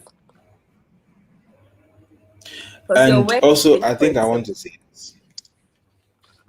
There is, in as Africans, I don't know for any other African country, but from Ghana here, whenever someone is traveling, neither be it traveling to study or trying traveling to go and live there, it's two things. You actually know that you are going to bring something home. You are not just going. If it's learning and you're going, you really know that you are going to learn, right? You see, here they force you to learn. In Ghana, our teachers will force you. You need, because to me, I went to school today. I had a shoot. I had to shoot a short film. So we took almost the whole day. And I kept telling my videographer teacher that Mm-hmm. we are doing motion graphics. And I don't really understand whatever my lecturer is saying, because I want everything to be in practical. You see, but my lecturer was just telling me that this is how the application works. You do this, you do that, you get this, and let me do example for you. But no, I don't learn that way. So definitely, a different teacher came and told the other teacher that, look, this guy wants you to click, then he clicks. You delete, he deletes. When you press one, he also press one. That is how he learns. So if you are not trying to put anything in practicals, trust me, you are losing everything. You will just teach and they'll be looking at you. So I think with things like this, we need to build our academy well, our school, our academy. We need to really build it well, because most of the teachers just come on board and they go with the flow, and that is it. I remember when I was in the basic school, that was junior high school coming up. I have this teacher whose nickname was Oxygen. So everyone calls him Oxygen in the school. And when he comes, he's a maths teacher. When Mm-hmm. he comes, he doesn't bring book. He doesn't bring anything. He comes empty-handed, Mm-hmm. right? This teacher comes empty-handed. The only thing he's holding is chalk. And for him, he doesn't even teach. He practice with you mathematics. He practices with you. He talks to you, and the way he teaches is just like a conversation. Having a conversation with someone is very difficult for this for the person to forget. But teaching someone something that do this, and you get this I think is very wrong, because I've got to learn that most of the schools in the United States or Europe or wherever it is, they actually go with practicals. And with Yeah. practicals, look, you will never fail. You get it? You will never fail. And I believe we need to do that also here. Here, you hardly go for practical, especially when it's university in Ghana here. I don't even know how many times do Legon students go for practicals. Yeah. It's not consistent. But I can barely with you that with you, almost every week you are doing practicals. Mm-hmm. Yep. You know, almost every week you're doing practicals. So to me, when I have the chance, trust me, I would definitely live to better myself, and I'll make sure that I'm not coming when I'm coming back. I'm not just coming because I think I have bettered myself. I need to come with money so that I can start something for myself. Because if you think you have a master degree, PhD, diploma from Germany, trust me, even in Ghana here, going to university, having your PhD in Ghana here, no one is hiring you. My cousin had first class from Gimpa. My cousin, she had first class from Gimpa, and she was doing cashier. And they pay her 600 cedis every month. Yes, in That's another university school. crazy. That's like less than You 100 see, euros a month. So if you look at the system here, a month. trust me, I don't think you should stay. It just occurred I to me don't that think it's you a should. month. It's a month. Because here It's I a month. calculate my money by week. You see, Oh, that's really bad, you man. see. I mean, this is why So most that of is us that are that is running away. yeah, Yeah. Okay. Final one. yeah. Thank you. Any Do you other want to add question? anything? Yeah, I'll come back to you. Let me go to Ivan. Okay. Okay. All right. Sure. Ivan, are you there? Yo, I Hey, do, Ivan. yes, Ivan yes. is my classmate from KNUST. Yo, So, Ivan, you see the topic for today, right? Life after school. You are no, still in Ghana, I believe. I'm still in Ghana. And how has it been like? Get a job after studying metallurgical engineering. We Metallurgical had main engineer. hopes of like working in the mines, okay, to work in the Yeah, mines or something like that. But that's most of our classmates, I would say 90% didn't get a job in the mine. It's just like 4 or 5 people, and that one is like links. you Some know, by merit. exactly, Mm-hmm. exactly. So, is it Phil? Phil was actually making a point there with about being able to go, like, you finishing school, trying to get into the job market. But you need links, Mm-hmm. obviously, to get to. There are a lot of us who are, let's see, we were good students, we finished with good classes and all, but that alone didn't Yeah. guarantee us getting a job in the money. You know my story, how this whole engineering thing was. So after school, we kept applying. Actually, when I open my mail here, I'm a metallurgical engineer, all right. Yeah. No, the experience is not much, but Mm-hmm. at least as should I say, as a starter or entry level metallurgical engineer, if I don't get the experience from new recruiters, where else am I going to get it? You get Yes, you it. don't give us a chance to even You don't do, give us even a to chance. get internship is hard. You understand? Remember when we were in level 100, level 200, we always talk about this thing. Getting Yes, internship, you even need links to get internship. you need links, true. And it was very tiring. Family relatives came to help, a lot of people came to help, but you still need, like, has to be strong enough Mm-hmm. to get internship, even with national service. National service was a Same thing. struggle. You know the same thing. We spent hours in Takwa. We slept over there. You remember? Yes. You slept over there. This time you're able to get into the but last they cut you off. Yeah. You get selection alright, but they Mm-hmm. cut you off because some boss who came to put the Yeah. the the Yes. inside. True. Understand? It's a Though struggle, man. though So you are like working right now, after we graduated like how many years ago? We graduated in 2017. okay, So what have you been doing after okay, metallurgical engineering? electrical engineering. Okay, so basically I've been applying for jobs, and aside that, I do photography, which I learned Mm-hmm. back in like 2016. Yeah. So that was what I just learned it, like it was something I really liked, and I just learned it. And Mm-hmm. God being good, if it's not, I would say if it's not for this photography, I don't know how I will be. I'll be faring with life right now. It True. will have been a struggle. So aside applying for this thing, I open my mails.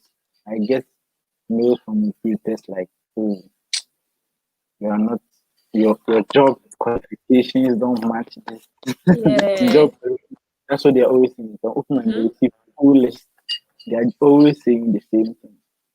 So it got to a time I just like, let me just I'll keep applying, being hopeful, Yeah. pray. Yeah. Aside that, also it's just good. I just see that at this point it's good to be an entrepreneur in some way. Yes. So aside having your own profession, I actually want to go into the field, being an engineer. I actually enjoy that. Yes. Being an engineer.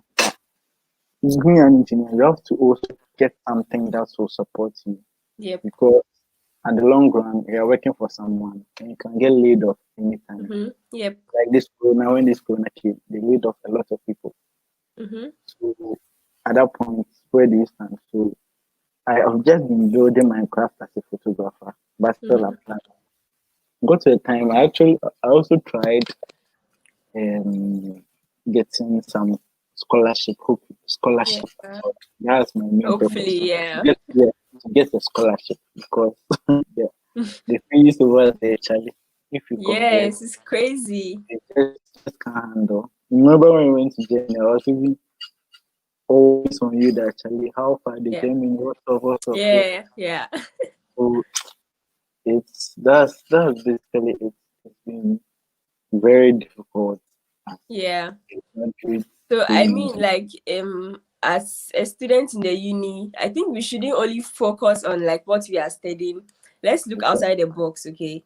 Like you okay, have this photography, as you said, like you didn't get a job after school and you are doing this photography, and it's giving you something, yeah, at least it's bringing you something to your pocket. exactly. So you can imagine if you didn't have this photography. So I think it's good we learn something outside our scope, because I feel like 80% of students in Ghana don't get the jobs you They study. just Like go, yes, we don't end they up the just go fields we and just study. go and learn, then learn books all the time. Sometimes I just feel like you should try your hands on other things aside Other the books. things, yeah, Actually help true. because how the world is gearing towards right now, people will be there are only a few people who will be fortunate to get a job to Yeah, but aside them it's like you're on your own. And right now yes, I can even tell people who work on social media, Instagram, like that's what they do, YouTubers. They even make money more than some people who go to school and yeah, stuff. So it's like true. how the world is gearing towards if you don't calculate your steps Yeah, or it's like the like media thinks that the way the world is going, you would even ask yourself if school is even important. Like, wow, important. I've asked myself that question several times. Like that engineering math and thermodynamics and transport phenomena, crazy. All those things we learned in all those school, things was it it necessary? didn't even pay off. Like I sometimes hope the truth is bitter. I think that some courses, yeah, we shouldn't even do it. Like yeah. metallurgical engineering. Like Hey, I don't know. I'm not saying no one should go and study it, but I feel like if you study a course like metallurgical engineering, the job vacancies is like this is very, very narrow. Okay. very narrow. And Yeah, the truth limited is a there are lot. so many mining companies in Ghana that can even employ, but they're not employing. the old people are still there. And every year, new students come out. They can't employ you. Like, they have to make profits. You get it? Yeah. I've actually been calculating, like, when we finish, like, let's say the batch of engineers that came out, Mm-hmm. which still a lot of them are not getting jobs. And those who have And completed 10 years ago, they didn't even get it. we came to meet some of them too still there. So Crazy. imagine, I actually met some of our senior classmates some time ago. Yeah. Actually, like, I'm doing my Still. own thing, doing my own thing. We've still not gotten a job. So that's the whole thing. So, like, when it gets to this point, a lot of people try to push to come abroad because Yeah. Steady. you know, Like, go and do yeah, masters. but the other part about coming abroad is like if you come and you don't have experience when you come back, like let's say you go to a country like UK, you just have Mm-hmm. one and come back. It's like Yes. it's worthless if you don't have any experience. It's like it's worthless because you do masters, come back, force your Mm-hmm. experience. Then, for example, an engineer. May I see that for the business related courses, at least because we don't want to deals more with the Mm-hmm. intellectuals and stuff. But when it comes to engineering or particular one, that one you have to. It's like more practical stuff. And with that one, if you don't have experience, you go there, go and do Yeah. 1 year, you come back, wasted your time. So Somebody, going going somebody abroad, just commented. He said, Ghana make graduates 10, influencers 19. you know, Everybody's now an influencer on Instagram. influencer. The It's thing that if you are crazy. going, you have to know that you have to have a plan that I'm going, at least I'll go and work. I have to get experience for this number of period of time, like this Yeah. period of time before I come back. Otherwise, trust me, when you come back, your life is not going to be any better. Yeah, Just you go to ground zero. You have to start the from same, ground zero again. you're going to waste money. Yes. That's why, like, when we come here, we don't want to come back home immediately after studies. Yeah, Especially when you even have the chance of staying. Okay. What's the rush? Like, you know? Because even here, you guys, during your studies, you can get part-time jobs. that's the thing. Part-time jobs, put your pride aside. People, do you Put, know that you just want to survive, right? You going want to, there, going there. If I go there like right now, I don't know anybody there. If I even wash clothes, without I'll wash clothes and kasa, I'll dry clothes and wash it. Ghanaian hands, you know our hands, we do the job yes. very well. We do everything. I know Like, people yeah, they actually making money from their yeah, normal 1 hour, 2 hour shift and stuff. yes. That's the truth about these places. There are jobs to do, but you have to put. If you come here as a foreigner, of course, I don't want to get an office job or like No, nobody will give those, you that. yes, cashier or those kind of. You do it here. Nobody cares. Like here, people mind their business. That's one thing I like about white people, like this people. They mind their business. Nobody cares if you are sweeping, if you are cleaning. You just want to survive. Okay, and it pays. Just imagine you are cleaning and you are getting like 14 euros per hour, 15 euros per hour. Isn't it good? But then, if thinking about it, then I'll just pack that money. If I come to Ghana, imagine what I can do in Ghana. Yeah. Yes. I can buy. I can even buy a house if I want to. And Yeah. stuff. That's fine. So the plan is for us to, gather everything, go back home, but not So, now. not now. That's it. Yes. When you're coming in, like you're coming big. I want to Yes. coming very big. That's the whole point. If I go there, that's basically it. And Yeah. so, Thank you so so I just much. yeah. Thank you so much, Ivan.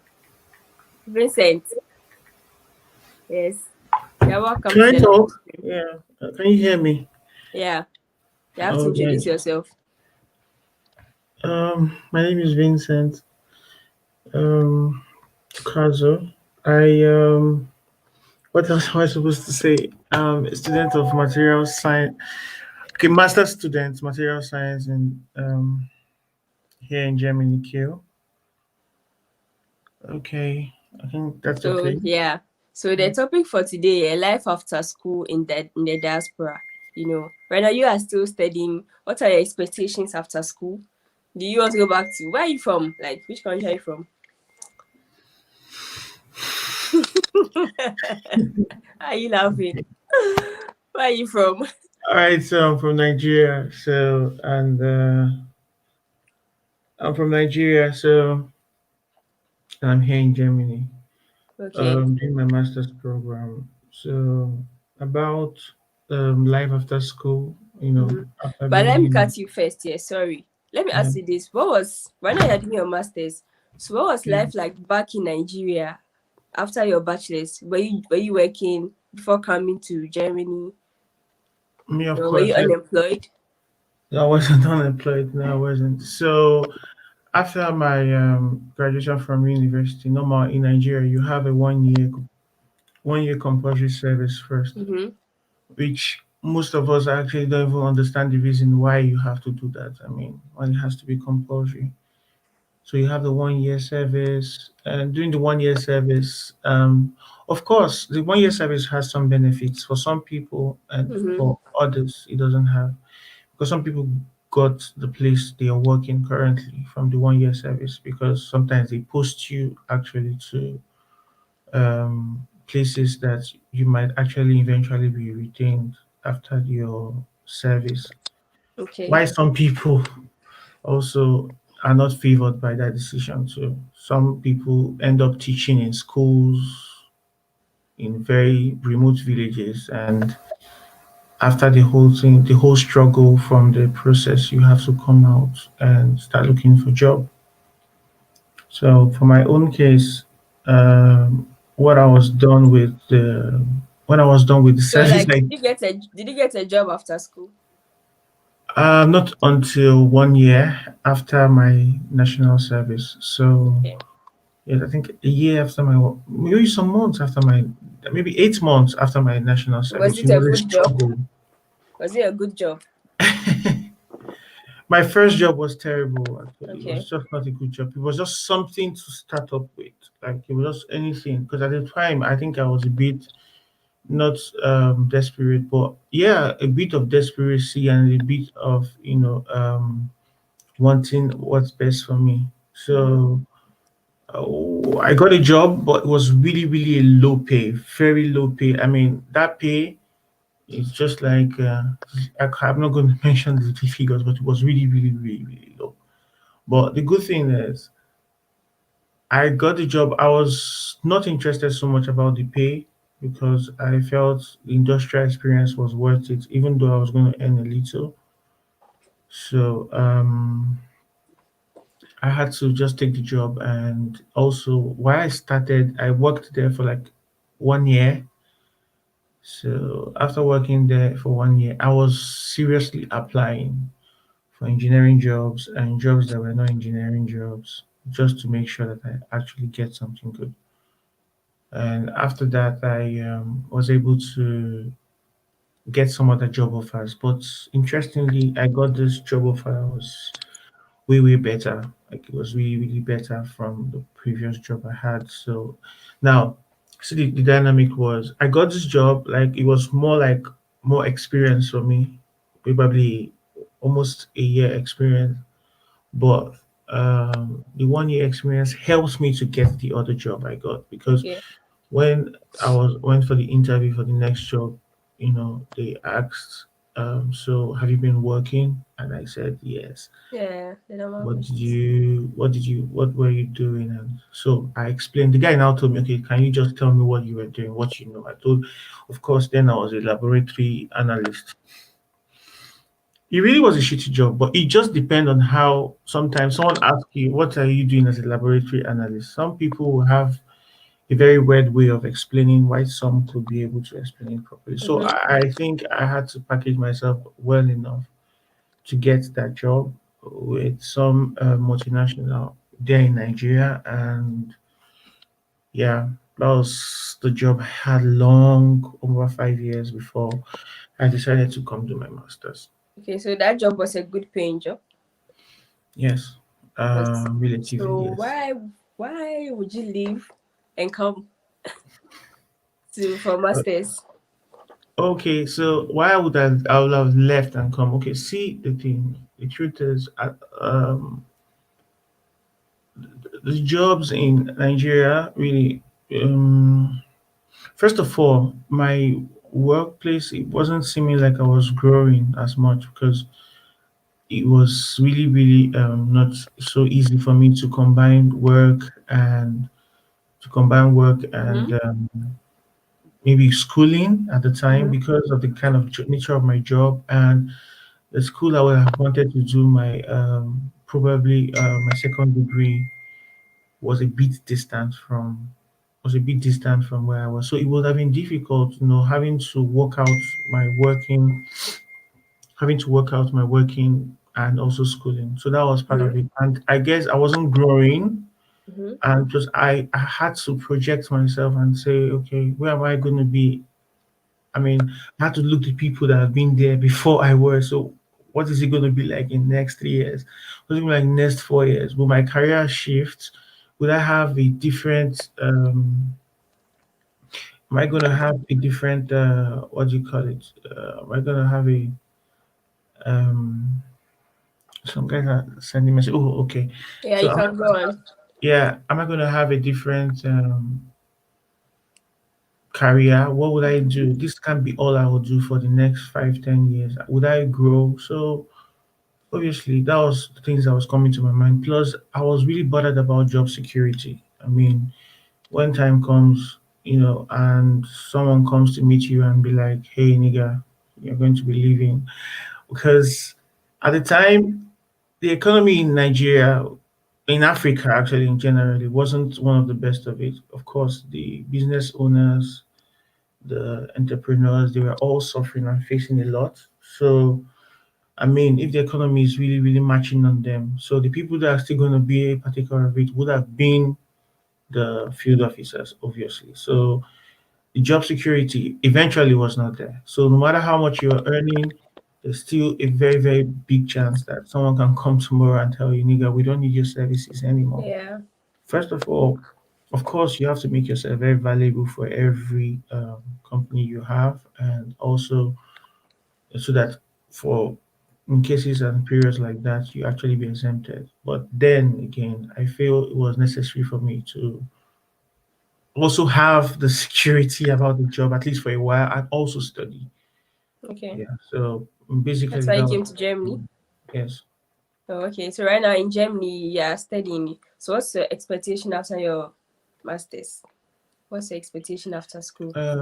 Yeah, so my expectation after masters first of all when I'm done with this program is to of course, I think I'm well equipped now, and I think I know a lot that I didn't used to know, Mm-hmm. even though it's crazy. But Mhm. yeah, even though it's crazy, but I think there's been some level of leap from where I used to be to now, because some of the things I learned, of course, and I hope to add some other courses to what I already know, so that I've Mm-hmm. been a bit more equipped for a bigger market and not Mm-hmm. just confining myself going back to Africa to one engineering firm, which also can be very productive if Yeah. for the right offer actually. So I really do hope I could get some offer with um, countries around Europe, America, wherever, depending on how my search actually goes. But I feel having a German certificate makes it a little bit more easier. Of course, you have to struggle to get it.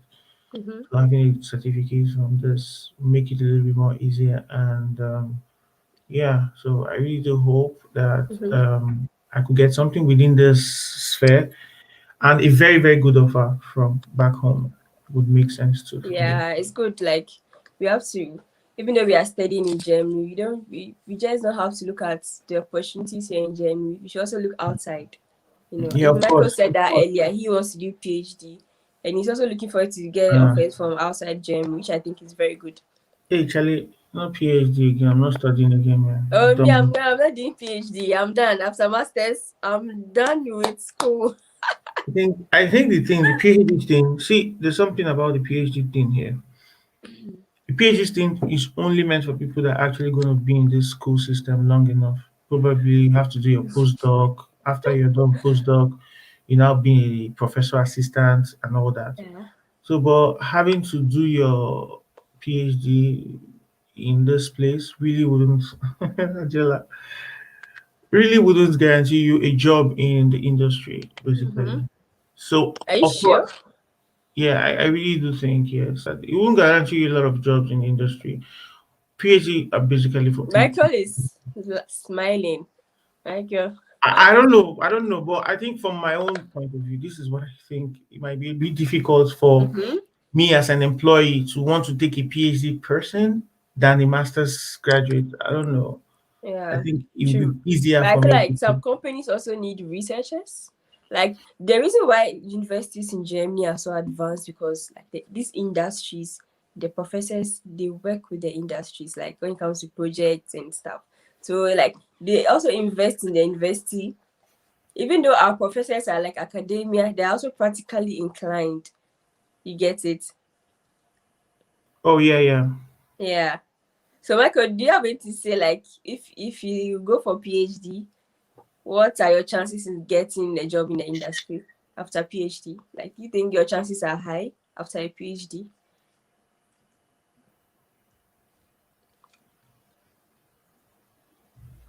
Yeah, I think yeah. Can you hear me, Fidos? Yeah, Yes, I I can. think yeah. Recently, I made mention that yeah, when you have PhD, probably maybe companies will not like to recruit you, probably because of salary rise, because they think maybe you have PhD and when you come, they have to pay you more as compared to someone who has masters. But Masters. I don't really think that is the case, you know. And of course, if you have your masters, if you don't after masters and you don't want to do your PhD, that's fine. But the PhD also kind of give you some kind, apart from the social status, it also gives some kind of um, um, opportunity about someone who has done only his masters. Yeah, of course, maybe back home, probably in Ghana, in Nigeria, probably companies will be afraid in terms of salary rise. But here, for instance, in Oh, okay. Europe, they don't Oh, really I see. really they need the best people, and Mm-hmm. they really need people who are experts. You know, the masters you are doing is quite broad, and you could see with even with the program you are doing, you have people who have done Yeah, yeah. engineering, but from different engineering backgrounds coming together. But the PhD kind of you zero in on a particular thing, so you become an expert of that thing. And believe you me, the companies they need an expert. They Mm-hmm. don't need the jack of all trades. They need an expert to be in charge of certain. But then it depends, and you know at least in the academic ladder, if you have your masters, it's okay. You know, you don't really have to bother. If you have your masters and you can get job to Yeah, do, why do you have to bother yourself and do your PhD? But then we need to eradicate that mindset that when true. you have a PhD, it will be difficult for people to companies to recruit you. That one we need to take it off our mind. And you see, PhD doesn't really mean you want to be in academia. Of course, you have a lot of people who do their PhD, and after PhD, they do their postdoc and they remain in academia. But then also, when you go to companies, you find a lot of people with the Mm-hmm. PhD Mm-hmm. title. Like I said, they really need experts. So it's yeah, it's it's some way. Yeah, so it depends on us, we the individuals, to Yeah. decide For me what we personally, really want. I don't think I'll go for PhD. Because like I mean I hate school so much. I don't know. But we'll see. Sometimes, you know, opportunities come your way. Like for instance, let's say you're not getting a job, but you get a PhD position, and you know PhD positions they pay you, and you might just jump on it because you just want to survive, right? But it shouldn't get to that state where you have to do something that you don't like. For instance, me personally, nah, I feel like PhD, the doctor name is nice. Yeah, I do like some people just want the prof or doctor name. Yeah, me if I do PhD, I think I just want the doctor, Dr. Osman, like yeah, but I PhD. have I have a question. Mm-hmm. Michael, please, I want to know Is it necessary to be to is it necessary to when you are done with your degree, is it necessary to do further courses, like to further it, or when you're done with your masters or PhD, is it really necessary to do those things?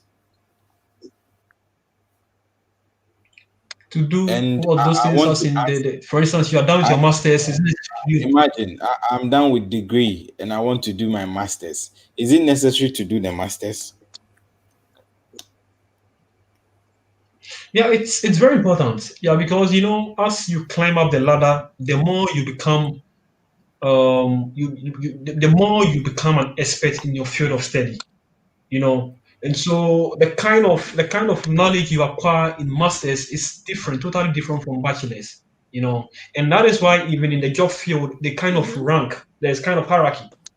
Those with masters in Ghana, for instance, um, if you do your bachelor, okay, uh, if you do your bachelor, for instance, I'm an urban planner. If I when I finish my bachelor in Ghana, automatically I Mm-hmm. become a planning officer. Someone who didn't go to university to do his bachelor's and then did maybe technical, the person, no matter what becomes, comes under me when it comes to the hierarchy in terms of employees in the office at the office. So there's kind of hierarchy, and that is exactly why uh, these positions are very important. And once you finish your bachelor, it's very good to top up to do your masters and what have you. So it's very important. It has a big say in as far as the job world is Oh, concerned. okay. Thank you. Okay. And And also, that is why even in can you hear salary me? wise, those if your degree is very high, you receive more than someone who's below you. So that kind of hierarchy. Sorry guys, I think I need to just come in a bit. All right. So I understand yeah, of course, PhD is amazing and perfect, and gives a little bit of from I've not done PhD before, so I don't know what it entails, but I think I'm just coming from a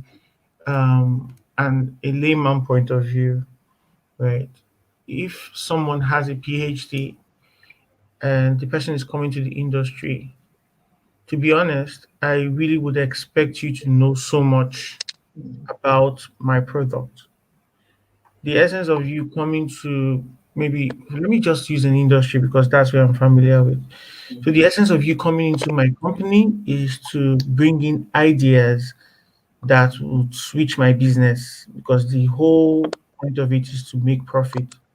So, I mean, are you coming to tell me, okay, are you going to change the number of products you use in doing so many things? Or are you going to cut costs for me? Are you going to make my process faster? Just something. I'm just talking about PhD now in the sense now when it comes to in the industry itself. So if I'm employing you as a PhD person, obviously I should pay you more because of your input to my process and to my business. So first of all, I really feel that might just be some bottleneck for it, because most PhD students are actually trained basically for they're trained in the particular place of research and all those things. Like you want to research about a thing and you want to do so much about a thing, because most businesses now they are basically so intentional about results on getting a process done. So what I'm saying in my own sphere is, for me, doing a PhD is perfect, but I'd rather equip myself with a lot of with the know-how of many processes, industrial processes, or maybe many of the what do you call it, applications that are being used to make a lot of businesses, as in make a lot of things as an easier and faster now. I mean, it's the tech world, of course. So I think for me an upgrade in my master's education. But Mm-hmm. if I have to do a PhD, then I know then I'm going to be strictly academia. Okay. But of Okay. course, like some countries like Canada, I know Canada. If you're going for an express entry in Canada right now, I think having a PhD is an extra. I think it's an extra point for you. You know, having a master's is an extra point. Having a Mhm. PhD is also an extra point. So yeah, that probably might be it because of course I guess it's going to still be academia. So that's just my own take on it. But I want to add Okay. this. Yeah. Um. My all For right. me, I feel like there are some courses after your bachelor's. I think masters is not so important. Just to do like short courses. Like if you did business administration or whatever, like doing these short courses, like those short courses in finance, I feel like it's more important than doing masters. Because like I once watched a video from a woman in Canada. She has lived in Canada for a long time, so she was advising that like she mentioned the courses like those kind of accounting, business administration. If you go to Canada, it's better to do like these short courses than even doing a master's. Because with that, yeah, you get a job easily than you having a master's. But I don't know how true that is. But I kind of could relate to it. Like you have different short courses put together. I feel like it's even bigger than a master's degree. What do you guys think? Let's say you have engineering, a master's in engineering, and then you have short courses in management, business administration. It gives you that wide scope to be able to fit in like different places. That's what I think. Do you have anything to Yeah, add? Anyone? yeah, Yeah. with that one, I think um, it, it helps you in your like if you're trying to get a job because Mm-hmm. per the job description, you might want some specific experiences or specific like very specific. Like someone they need experience in project management, they might need experience in this aspect. So Yeah. if you do those short courses, a lot of them it gives you like when you're applying for the job, you can actually select and let it fit the criteria they ask for. So Yep. yeah, I think that Yeah. one. Yeah. Okay. I wanted to ask one question, please. Mm-hmm. Yeah. Go on. Um, the other time I heard we saying in Germany, there is also other. Is it? You said apart from university, there is also Yeah. something. So in Germany, there's university and there's Ausbildung. So Okay, Ausbildung fine. is like With apprenticeship. yes, Yep. yes, fine.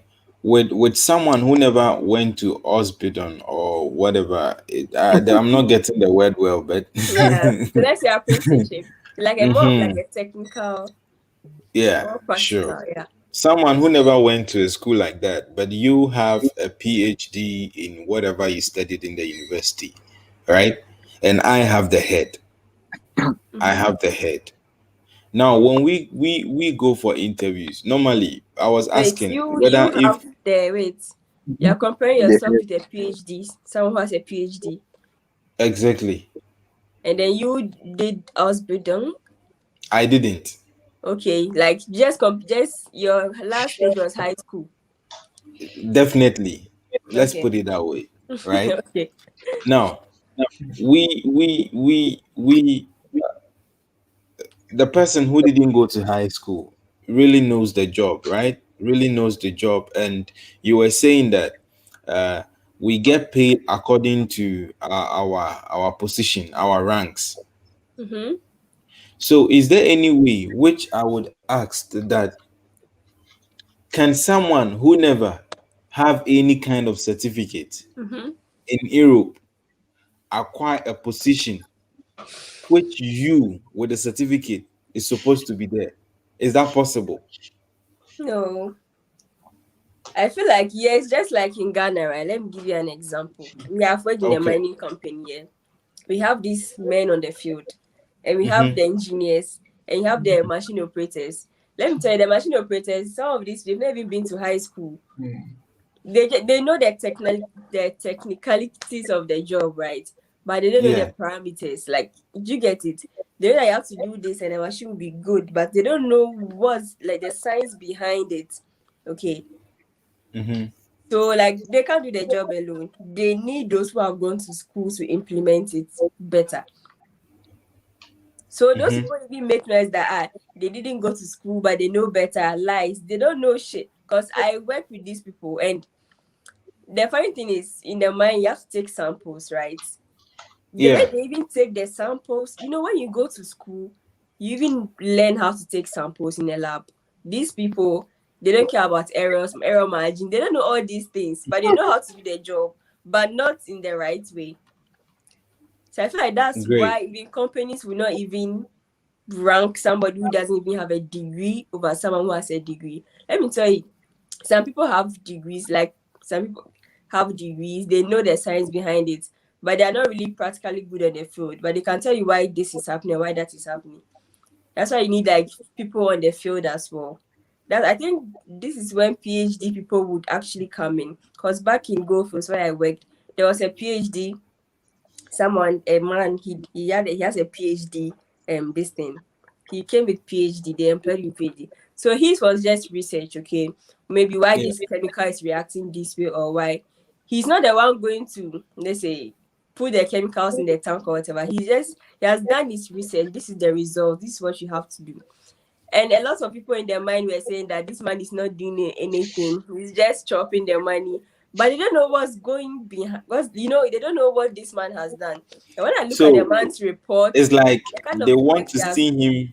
They want to see him on field, picking this, doing this, Yes. putting this Yeah. here, climbing this. It's not like he can't do that. He can as well.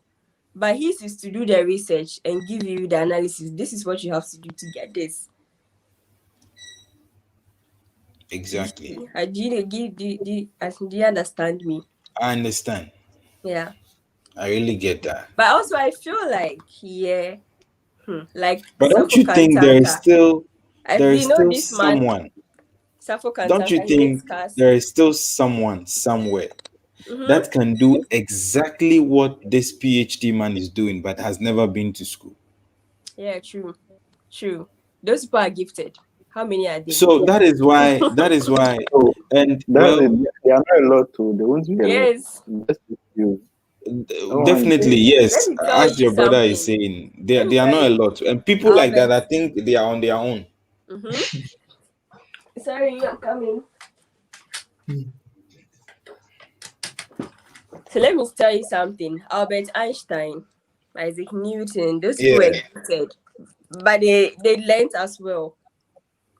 They brought out formulas. They were gifted though, that they can fix lighting, they can do things, engineering stuff, invent stuff. But there was a book, there was a theory behind it. Do you get it? Yeah.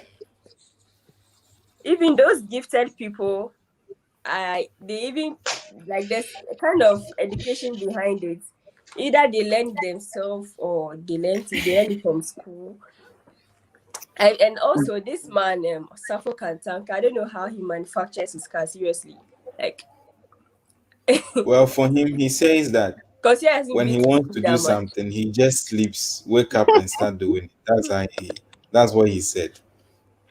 mm, You see, this is the And I understand where African. he is coming from. Okay, you see Africa. But when you come to Europe, when you go to Mercedes and ask them, how were you able to manufacture this car door or this engine or this whatever, they're going to give you. You are going to go back to classroom. This is how we did it before you go to the field. But I think, look, I think let me use this thing. You see, Kantanka said, mm, you see, Africans sometimes we are very open in a funny way. Mm-hmm. Kantanka said, for him, when he's working on a new machine, which he has never developed before, and he gets to a point, nobody is going to teach him. He himself, he hasn't done it before. But what he does is he goes to sleep Mm-hmm. and asks. I don't know how he's going to ask, and I don't know how he does that. But he said he will go and sleep, and when he sleeps, he's going to ask them for them to teach him how Okay, to this do is it. this is the And he point where sleeps. I'll not even But use woman I as an think example because he's not physical. I don't do spiritual things. I'm talking. We are doing science. Yeah. yes, yes, and I'm like, well, that's his own part of the thing. But you see, Mm-hmm. when you ask, uh, let me use Germany because I love BMW. Mm-hmm. Bavarian It's Motorworks or something BMV. like that. Yeah, BMV. Say yeah, BMV. BMW. Hey God, you Oh God. are teaching me German here by force. Mm-hmm. You know, when you ask these people how they did this, how they did that, like they can summarize it in a way that you would think that it's so easy within 5 minutes. You think, yeah, when they give you the opportunity, you just enter the workshop and then Yeah. yeah, you pick this, you pick that, and then you think, yeah, you are gone. But there is really a lot of work behind it, you know. Mm-hmm.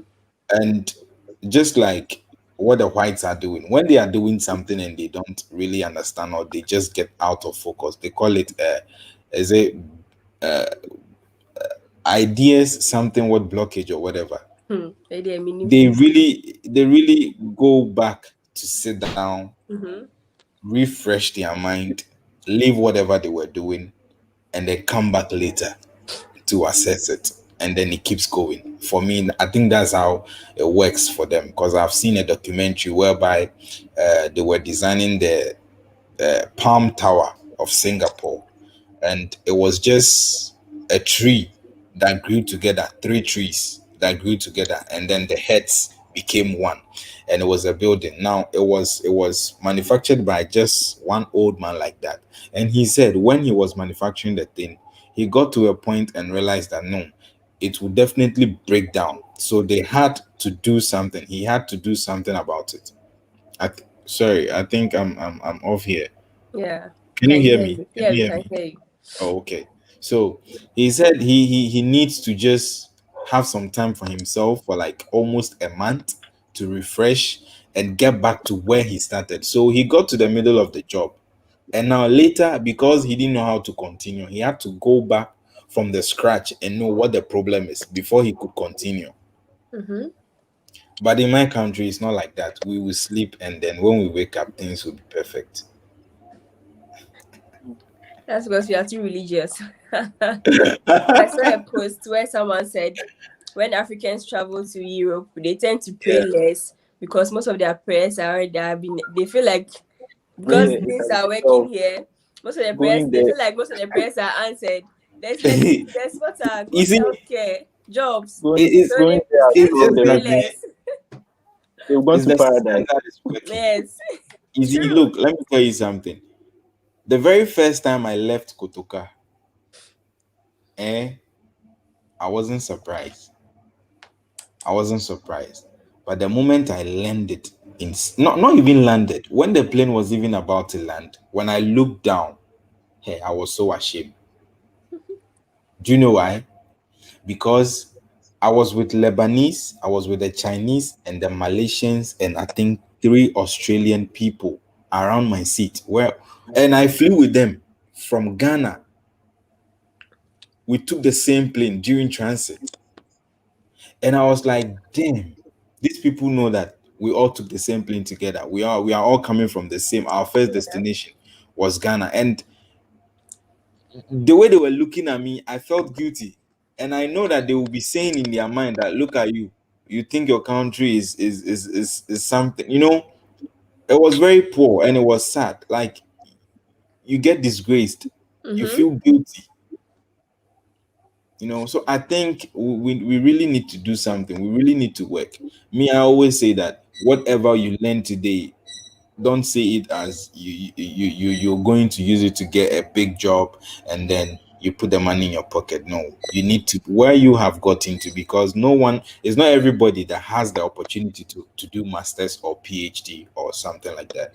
But to me, I think when we get the opportunities like this, African youths in diaspora should come together and build something for the next generation.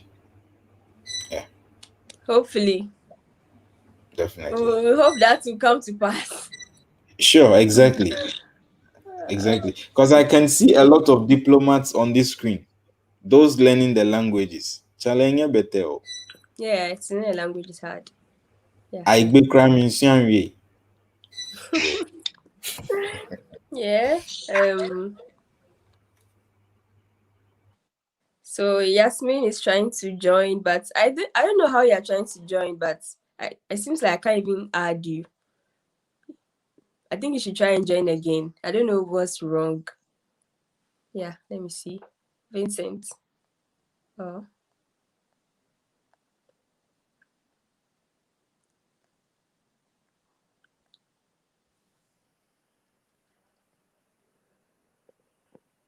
But I would like to ask a question. Without Yeah. going to Germany so far, it's been like almost 2 years, right? Sorry, I can't hear you well. Oh, 2 years.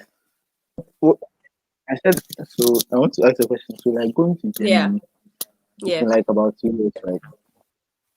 So, Yeah, will it's a you year now. recommend as compared It's a year a now. year, a year, yeah. So, Mm-hmm. as compared to let's say other European countries, will you Yeah. recommend them for people to come and study, or you recommend them 100. to go to another country or a specific country? Because most people want to go to Canada. That one they have heard a lot. Yes. I Aside mean, Canada, yeah. in Europe, I mean Canada is North America, but like in Europe, Yeah. Okay, let's which talk about Europe. yeah, Europe, if 100%, Germany is the best to come. Italy, Spain, those people are like it's not easy over Hungary, there. Norway Hungary, is expensive, Sweden is expensive, Hungary. Netherlands, you're not going to get free tuition. Germany is the best because they're offering you free tuition, okay. But Hungary, I heard Hungary too. That's that for Hungry, Ghanaian, hungry. for Ghanaian students. I don't really know so much about Hungary, so I can't really talk about it. But I can tell you that like Germany is like the horn of Europe. Yeah, Okay, there yeah. are better opportunities here. Even some other Europeans come to Germany to search for job. They come to school in Germany. Comparing Germany right now, UK is not in. I don't know if UK is still in Europe or I don't know, but I don't know for UK, but UK is also good. But I feel like their study program is just a year, and I don't know, and you have to finish in a year, okay. But Germany is flexible. You can use more than 2 years to finish your study program. So if you're going to use more than 2 years to finish your study program, you should make sure you before you graduate you have the language. That should be a But, plus for you. but considering the experience part, like for us, like for someone who just let's say graduated, doesn't have much experience, wants to come and learn, and so get some time to get experience. Like a job will be available at least to get some experience for about a year or two. Mm-hmm. With that one, is is Germany in the right position to help such a person or Okay, you mean if you another don't have country? you mean if you Yes, don't have experience back from your home after your bachelor's and you want to come to exactly. Germany to study. So okay, this is Yes. what I have to say here. Now if you come to Germany and you're doing your masters, you have the chance to have an internship. So you have the opportunity to even get an experience. Now I'm saying it as if it's so easy to get internship. It all depends on you, your hard work. Like put in, you need to even start applying for internship, start your research. And now I can tell you that there's a chance of you getting an internship. So in Germany, if you're able to have an internship before you graduate, it makes it easier for you to even get a job because they see experience. Because Germany, to when you're applying for a job, experience is important. Okay, so you make sure at least internship if you can. If it's very like me, I think it's crucial. Like if you can have internship before you graduate and language, these two things, I think you are good to go. Yeah. So far as they don't really care about your experience back at home. If you have experience in their country, I think they will Yes, value that more than what you can. Because I mean, I don't know. Well, these people think we don't have so much in our head, but they don't know. actually, here I hear of stories of Ghanaians going outside and they do very well. Like most people, I Yeah, hear yeah. that a lot. People say our education system is very tight, but so when you go there, you're able to flourish. But on the other side, It's not true. people are I saying think that when we come here, we adjust and catch up with them. That's that. I think we're even smarter than them because the kind of background we have a weaker background, and we come there. I think we are smart to be able to catch up because the education system here is crazy. It's hard. I don't know if it's my program, but it's not easy. when you were saying that the gap is like the difference like 1,000%, I was like, hey, so all those things are just and the rest of us. Oh, They are just it's waste. yeah. The way Oh exams wow. is here, the way the exams are, it's like it's not straightforward. The questions before you answer it, you need to massage it. The question first, and like it's and here you don't write a lot when you're answering questions. Just go straight to the point. You know, back in Ghana, we used to write baby. Yeah, you can write plenty, and then they read and they see that what you've written is chaff. Hmm. You just go straight Wow. to the point. So I think those are one. But after your first semester, you know how the questions are like, how the exams is like. You adjust, and it's also easy to fail. I mean, if you fail, you just write again. Doesn't mean that you're dumb. The kind of questions they bring, if you fail, it doesn't mean that that's the end of the world. You can always write again.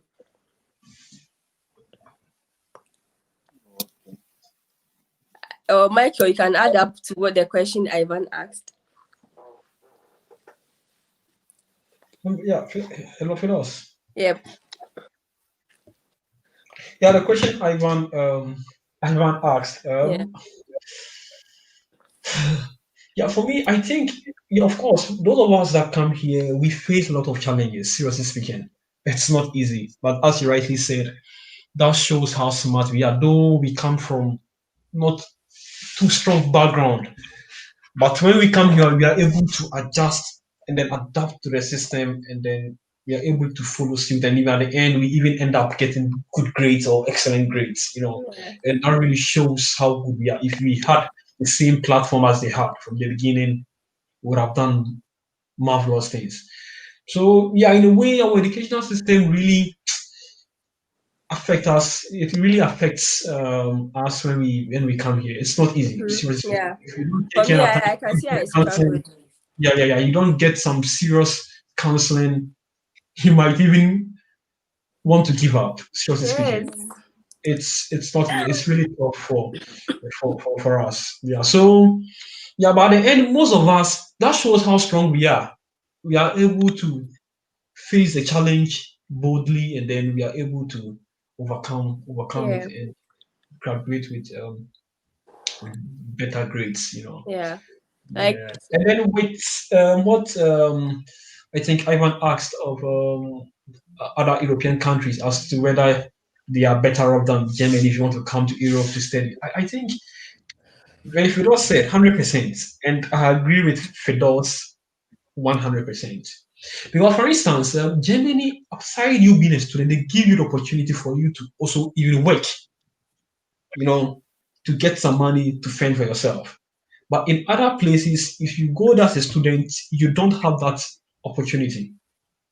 They tell you you are just there to study and you can't work.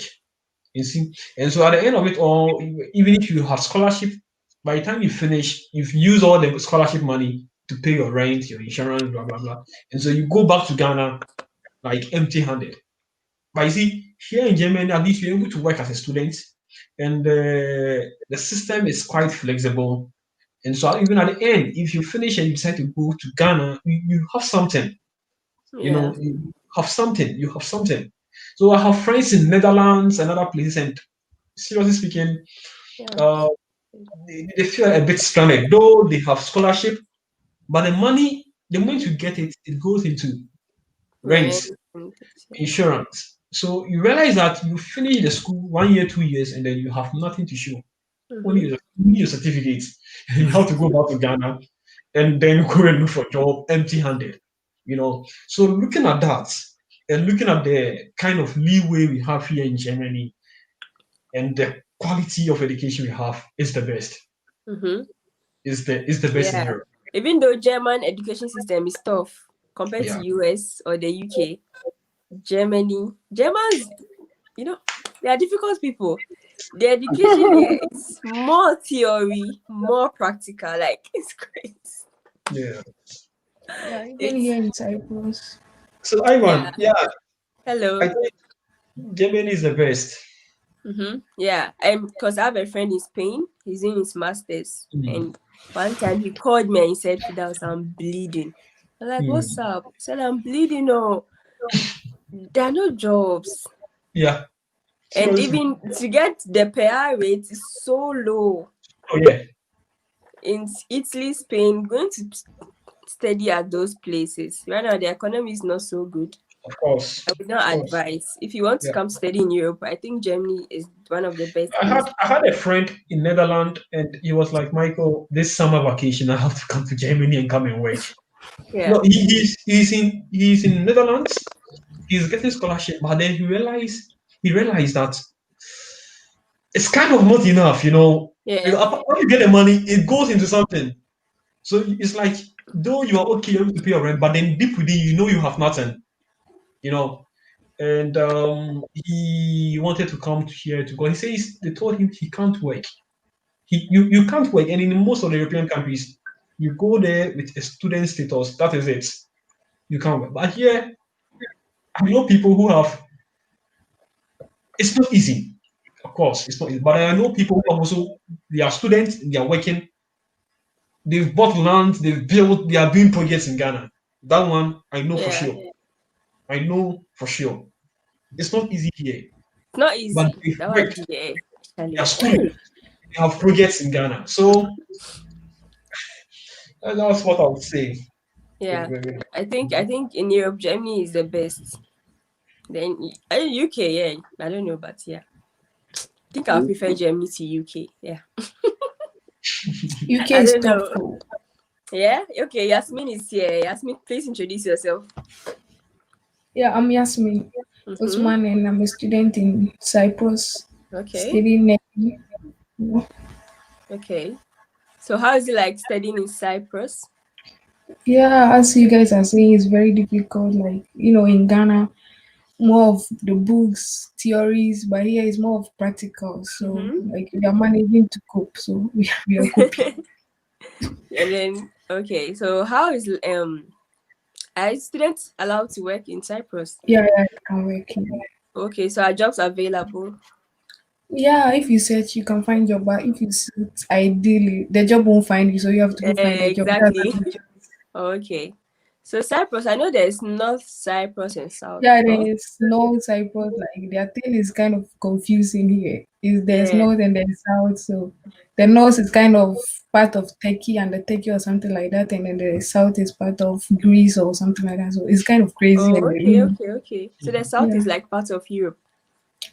yeah, kind of both of them. Like Oh. here, yeah, but their system is kind of crazy. But we are here. We are Okay, managing. so for how long have you been studying in Cyprus? Yeah, less than a year. Less than a year, okay. Yeah. So the question I have, do you have plans of staying back in Cyprus after studies? Do you have that luxury? I mean, are you given the chance to stay after your studies in Cyprus? Yeah, you can stay after Oh, you that's study. If only you find a job, you can stay. But if you don't find a job for maximum of maybe 2 years, you have to go back to your country. Oh, okay. It's like Germany. Yeah, it's like that. Okay. And that's But cool. going back home, like one thing people are afraid of going back home. What are you going back home to? You don't know what's waiting for you there. Will you find job when you go back? You are now going to start from square zero. So it's better if you find job here, just continue your stay here, and then Yeah, you get money, you go back and invest it in your country. That's it. that's true. So I guess you also know you don't want to go back after your studies.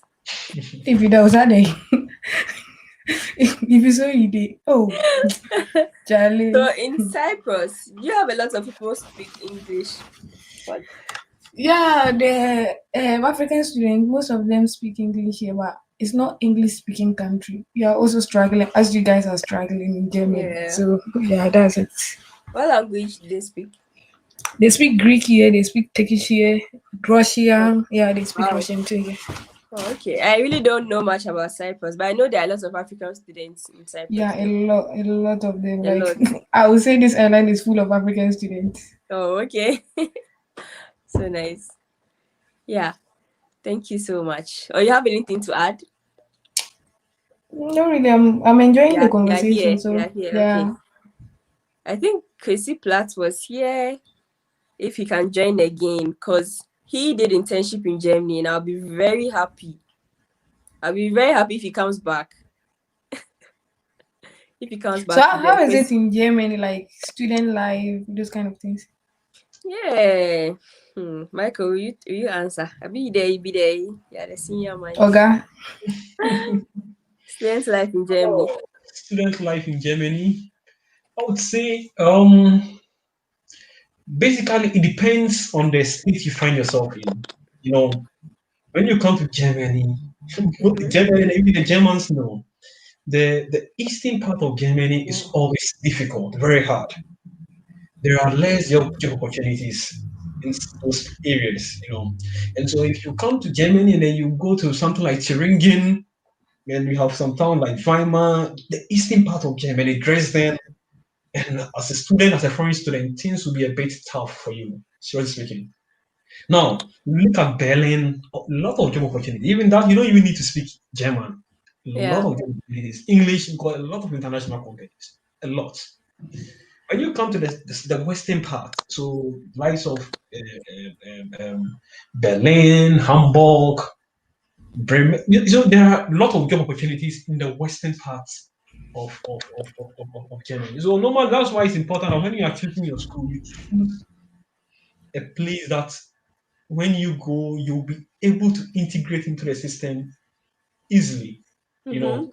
Now, from my point of view and from where I am, I would say it's okay, it's good because at least we are able to study, Yep. we are able to also get something to do, to fend for ourselves, and then we are Mm-hmm. living quite okay here. Yep. For instance, in Kiel, Mm-hmm. and I know I've been talking to other students in other parts of Germany, in the western part, and they are doing good. But then when I talk to those in the eastern part, some of them even have to move from there to come to the western part to stay with their friends to get jobs to do. Yeah. It's so difficult in those areas. So once, if you talk to those people, they'll say it's not easy, and even integrating in that system is so hard because we all know the history of those in the eastern part of Germany Mm-hmm. with the issue of Adolf Hitler, which they don't want to mention. Yep. yeah, it's true. But that part of Germany, um, yeah, I don't really want to go there that much, Yep. but then it's really, yeah, it's really, really hard, and it is really real, you know. Mm-hmm. So I would say life in Germany is good because of the opportunities they've created for us. Here, you have life of Amazon; people can just go there, work, and get some money, money. And like I said, I know friends they are studying, and then at the same time they are able to do some jobs and get money and do projects back in Ghana. A lot of people, and I know they've done a lot. So, in a nutshell, as a student, you need to get a peace of mind, and a peace of Yep. mind is money. You know, money. If you have money, you are okay, and then you will be able to also focus on your academics and also the people you find around. And for me, I would say the people here, for instance, in Kiel, in Hamburg, the Germans, uh, they are okay, and so you are Yeah. able to They're integrate very okay. in the system. So I must say, for me and the students here in Kiel, if I'm talk on their behalf, life is okay for us, and I would say we are kind of enjoying, yeah, we are kind Yeah. of enjoying life here. Not Yeah, I it's guess. a new system and it's a new country. You need to integrate. The integration is not easy, but in a nutshell, I would say it's an okay life here in Mm-hmm. Germany. Yeah, Yeah, it's fine. yeah, yeah, yeah, yeah. As Michael said, it depends on the city you find yourself in. As a city, the people Yeah, are not that friendly. Yeah. Yeah, I So guess it applies everywhere. Even here in Cyprus, there are certain places you find jobs. There's jobs, and there are certain places which are rural areas. Like it's kind of very rural areas. You have to yeah. come to the cities, yeah, and then find job. Mm-hmm. Okay. And then, yeah, let me add one thing to, yeah, Mm-hmm. like students completing the education and then going back. Yeah, so there was like I had an encounter because it's always good to go back, after getting Yeah. this. You see, the best place to invest is Africa. Yes. Africa is a virgin place, and that is why even the Europeans are going to Africa to harness our resources. Mm-hmm. So you, an origin of Africa, if you don't go and then invest and harness the resources, then you are losing. It's the best place. But then again, the structure, the system is so hard. It's the system is so hard. So yeah, okay, most of them are like, ah, child, when I finish, I'm going back straight up. Mm-hmm. Home is home, home sweet home. So one guy just finished, and then the way he finished, he took his bag straight to Ghana. But before then, before going, he took his 18 months Okay. job City. seeking visa. So with the intention that yeah, he's going back home and then with his experience, he's going to like yeah, get something and then do something to help Ghana. Lovely idea. Said he went 1 month application. Even his application no response. 3 months Oh my no god. response. Then the heat of Ghana started hovering around his body. He goes to even the one that they will call him for interview. He goes and then they look at him and then the moment they see his certificates, this guy you schooled in Germany. Ah, then they tell him the position that he wants, they can't give to him point blank. So after 4 5 months, he said no. He has his 18 months job seeking visa. He can't stay in Ghana.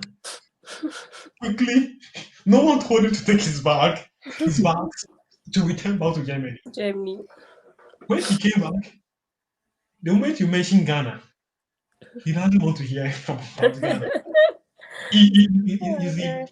yeah. So it's quite unfortunate that our country is like that, and it's so. So I would say that, for instance, China as a China now they are competing with the US Yeah. for the fastest growing economy or the best economy in the world. Mm-hmm. China, the moment they you go out, they make you come back. And once you come back, the structures are there. They quickly absorb those who go abroad to study into the system.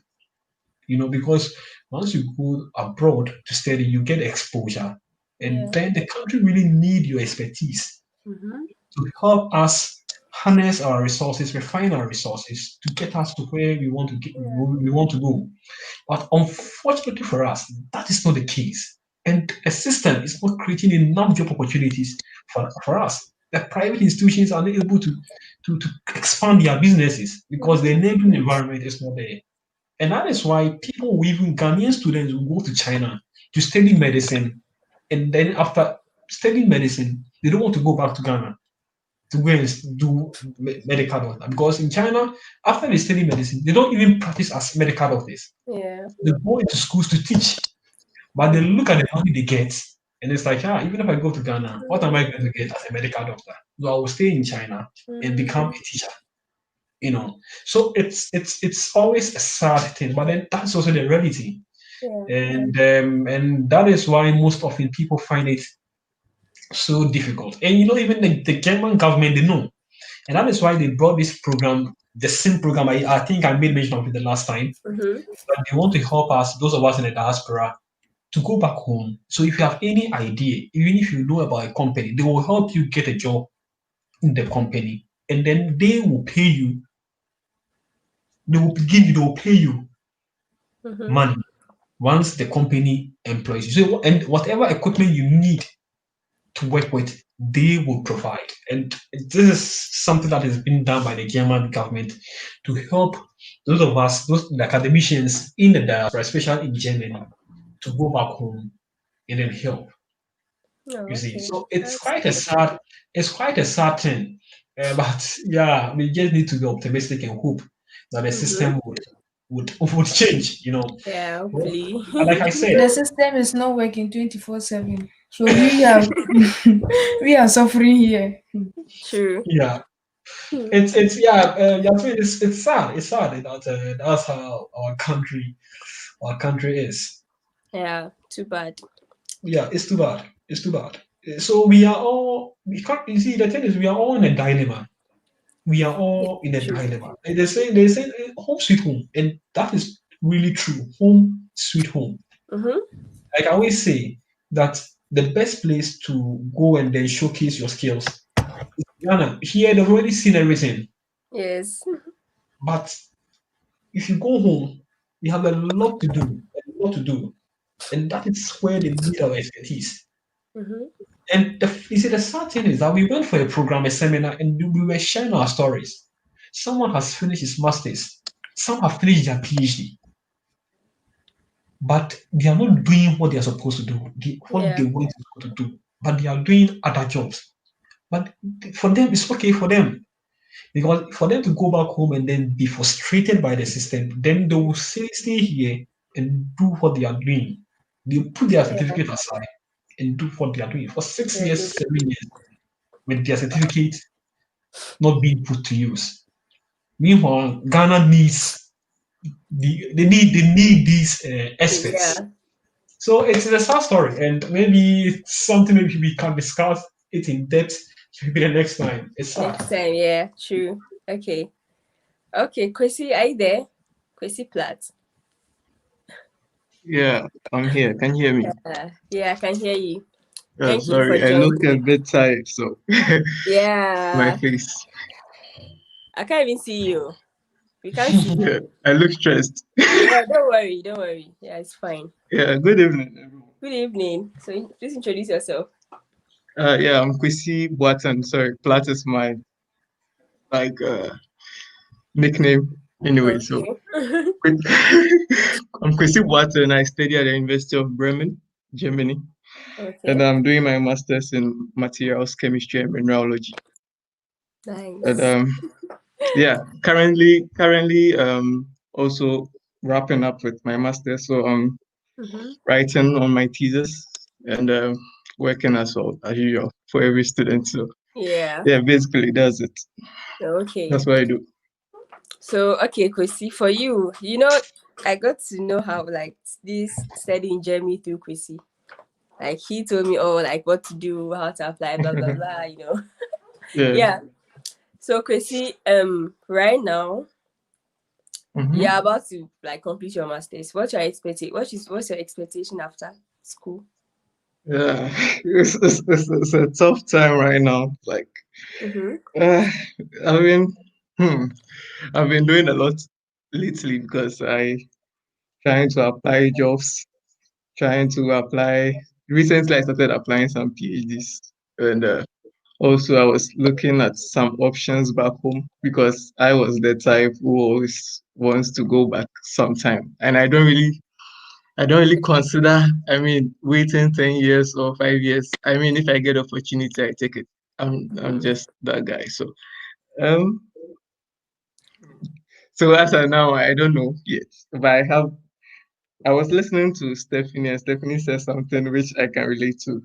So yes, I have a pending opportunity in Ghana as well, Mm-hmm. but the salary is there.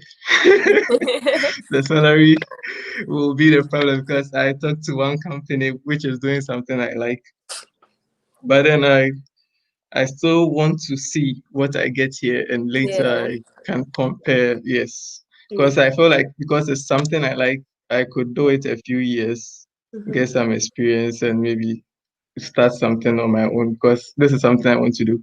But going back to Ghana with nothing, like nothing at all, Yes. just the education is, I think it's too That's fast. not. Yes. Yeah. So maybe getting a job here. That's what like I'm trying so hard to get, like Yeah. getting a job here or getting maintained something Mm-hmm. like for 1 or 2 years will be best. Okay. So what this is the main question for you. I know you've had internship in Germany once before, yeah? Not internship. I'm doing a working student, so I'm still Okay. working.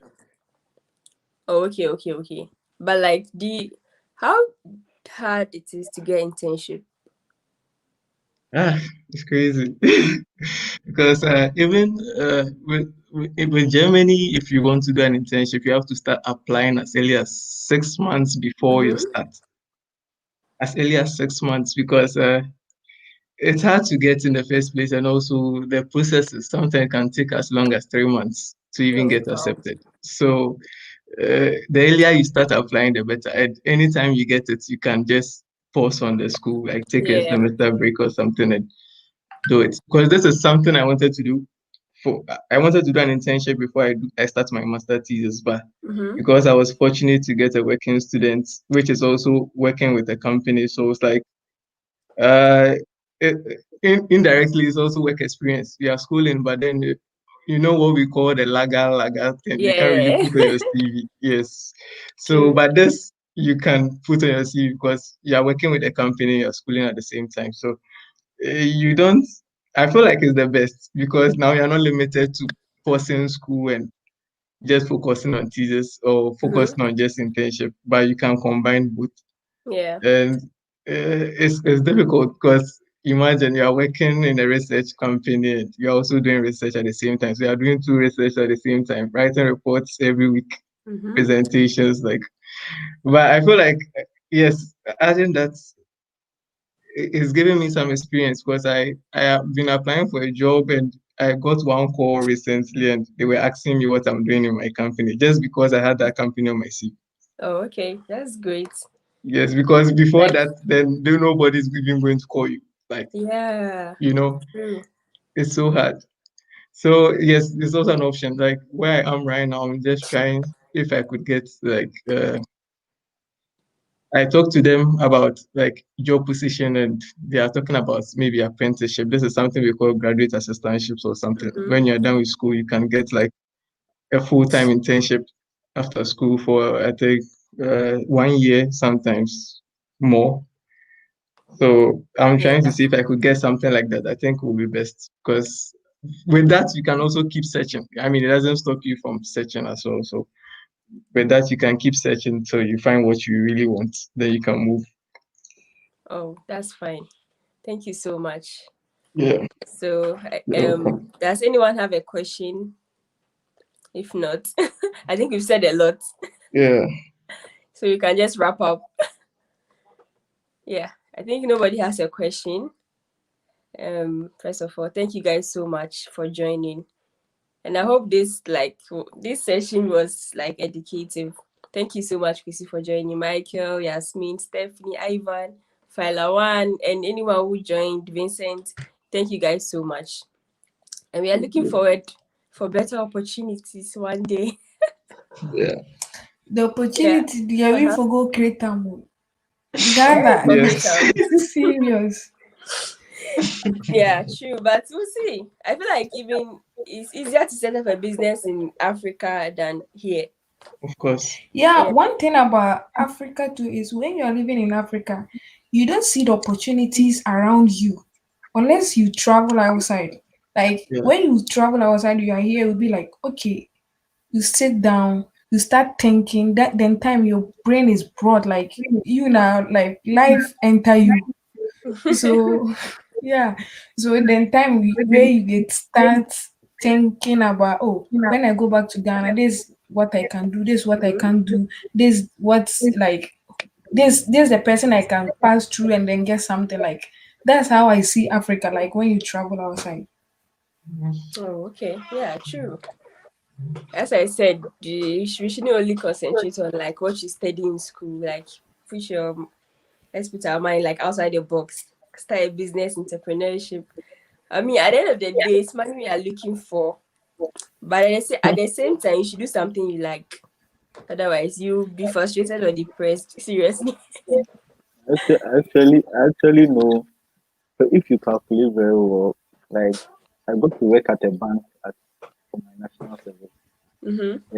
If you do your calculation very well, some people at the bank, like those who just got inside the bank, there are some people who are recruited on contract basis, and others who are at the head office and stuff. They're the ones who get money. But the contract workers too are a lot in the banking industry. And when you do your calculation, it's like considering how much Okay. a trotro makes in a month, Mm-hmm. it is equal to or more than a banker, because a banker will take like 1,600, 1,500. A trotro No, it's meat not will enough get, to 2,000. it's not up to 2,000.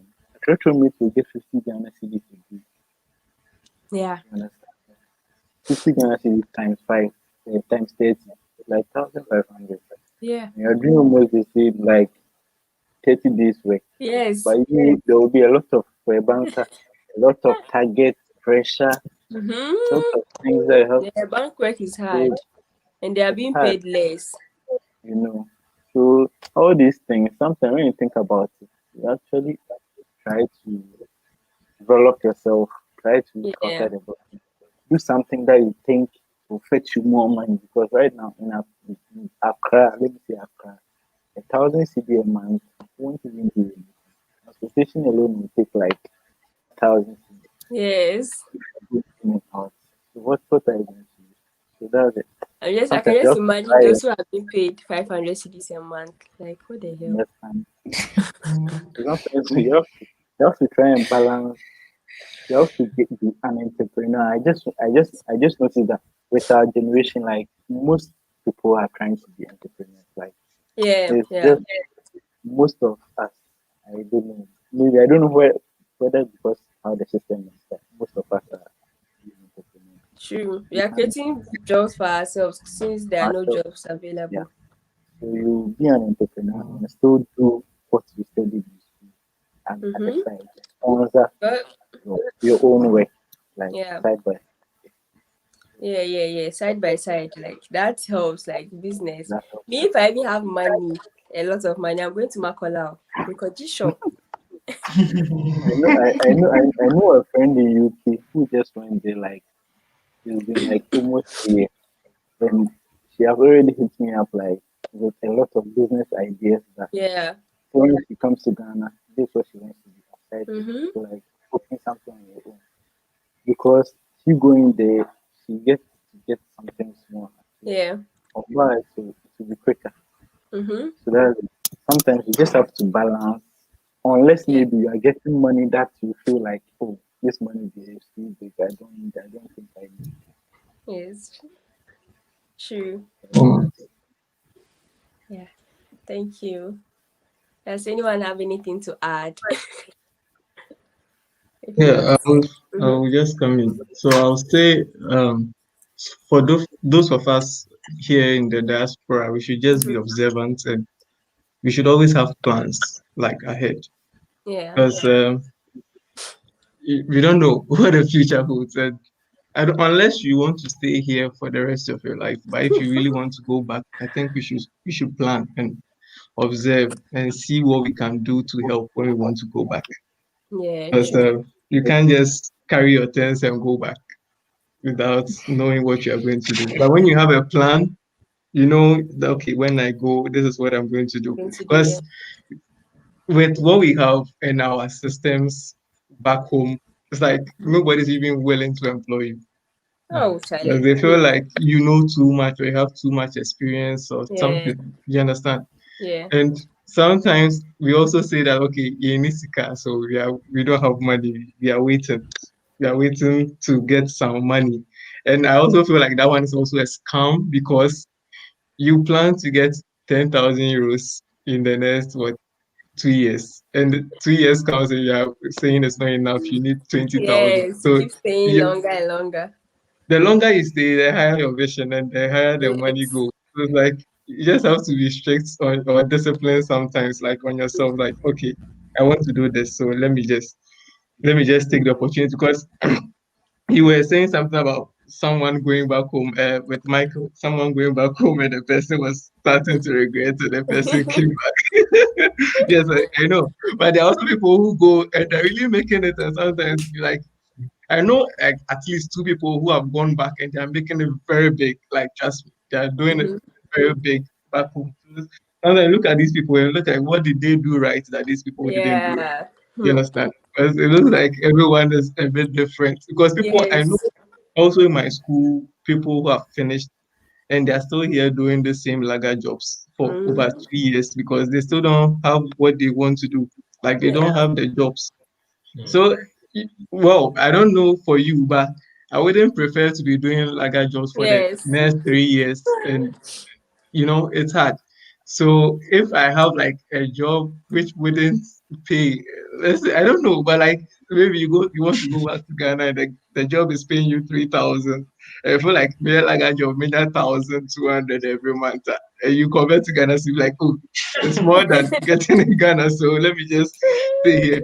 But what we forget is even if you go back to Ghana and you do that official job and take the 3,000, nothing stops you from coming back to Germany. The same way you applied and got your master's and came in. This time, if you want to apply a PhD, you are getting a scholarship, you get sponsored, you still get that same visa, you can still come back. I mean, it doesn't mean that when you go back home, you can't apply again and come. I mean, Yeah. Doesn't mean that that's the end of once it. that you've been here, it's even like I think the embassy will even be happy you still want to go back and even develop yourself further. Like because Yeah.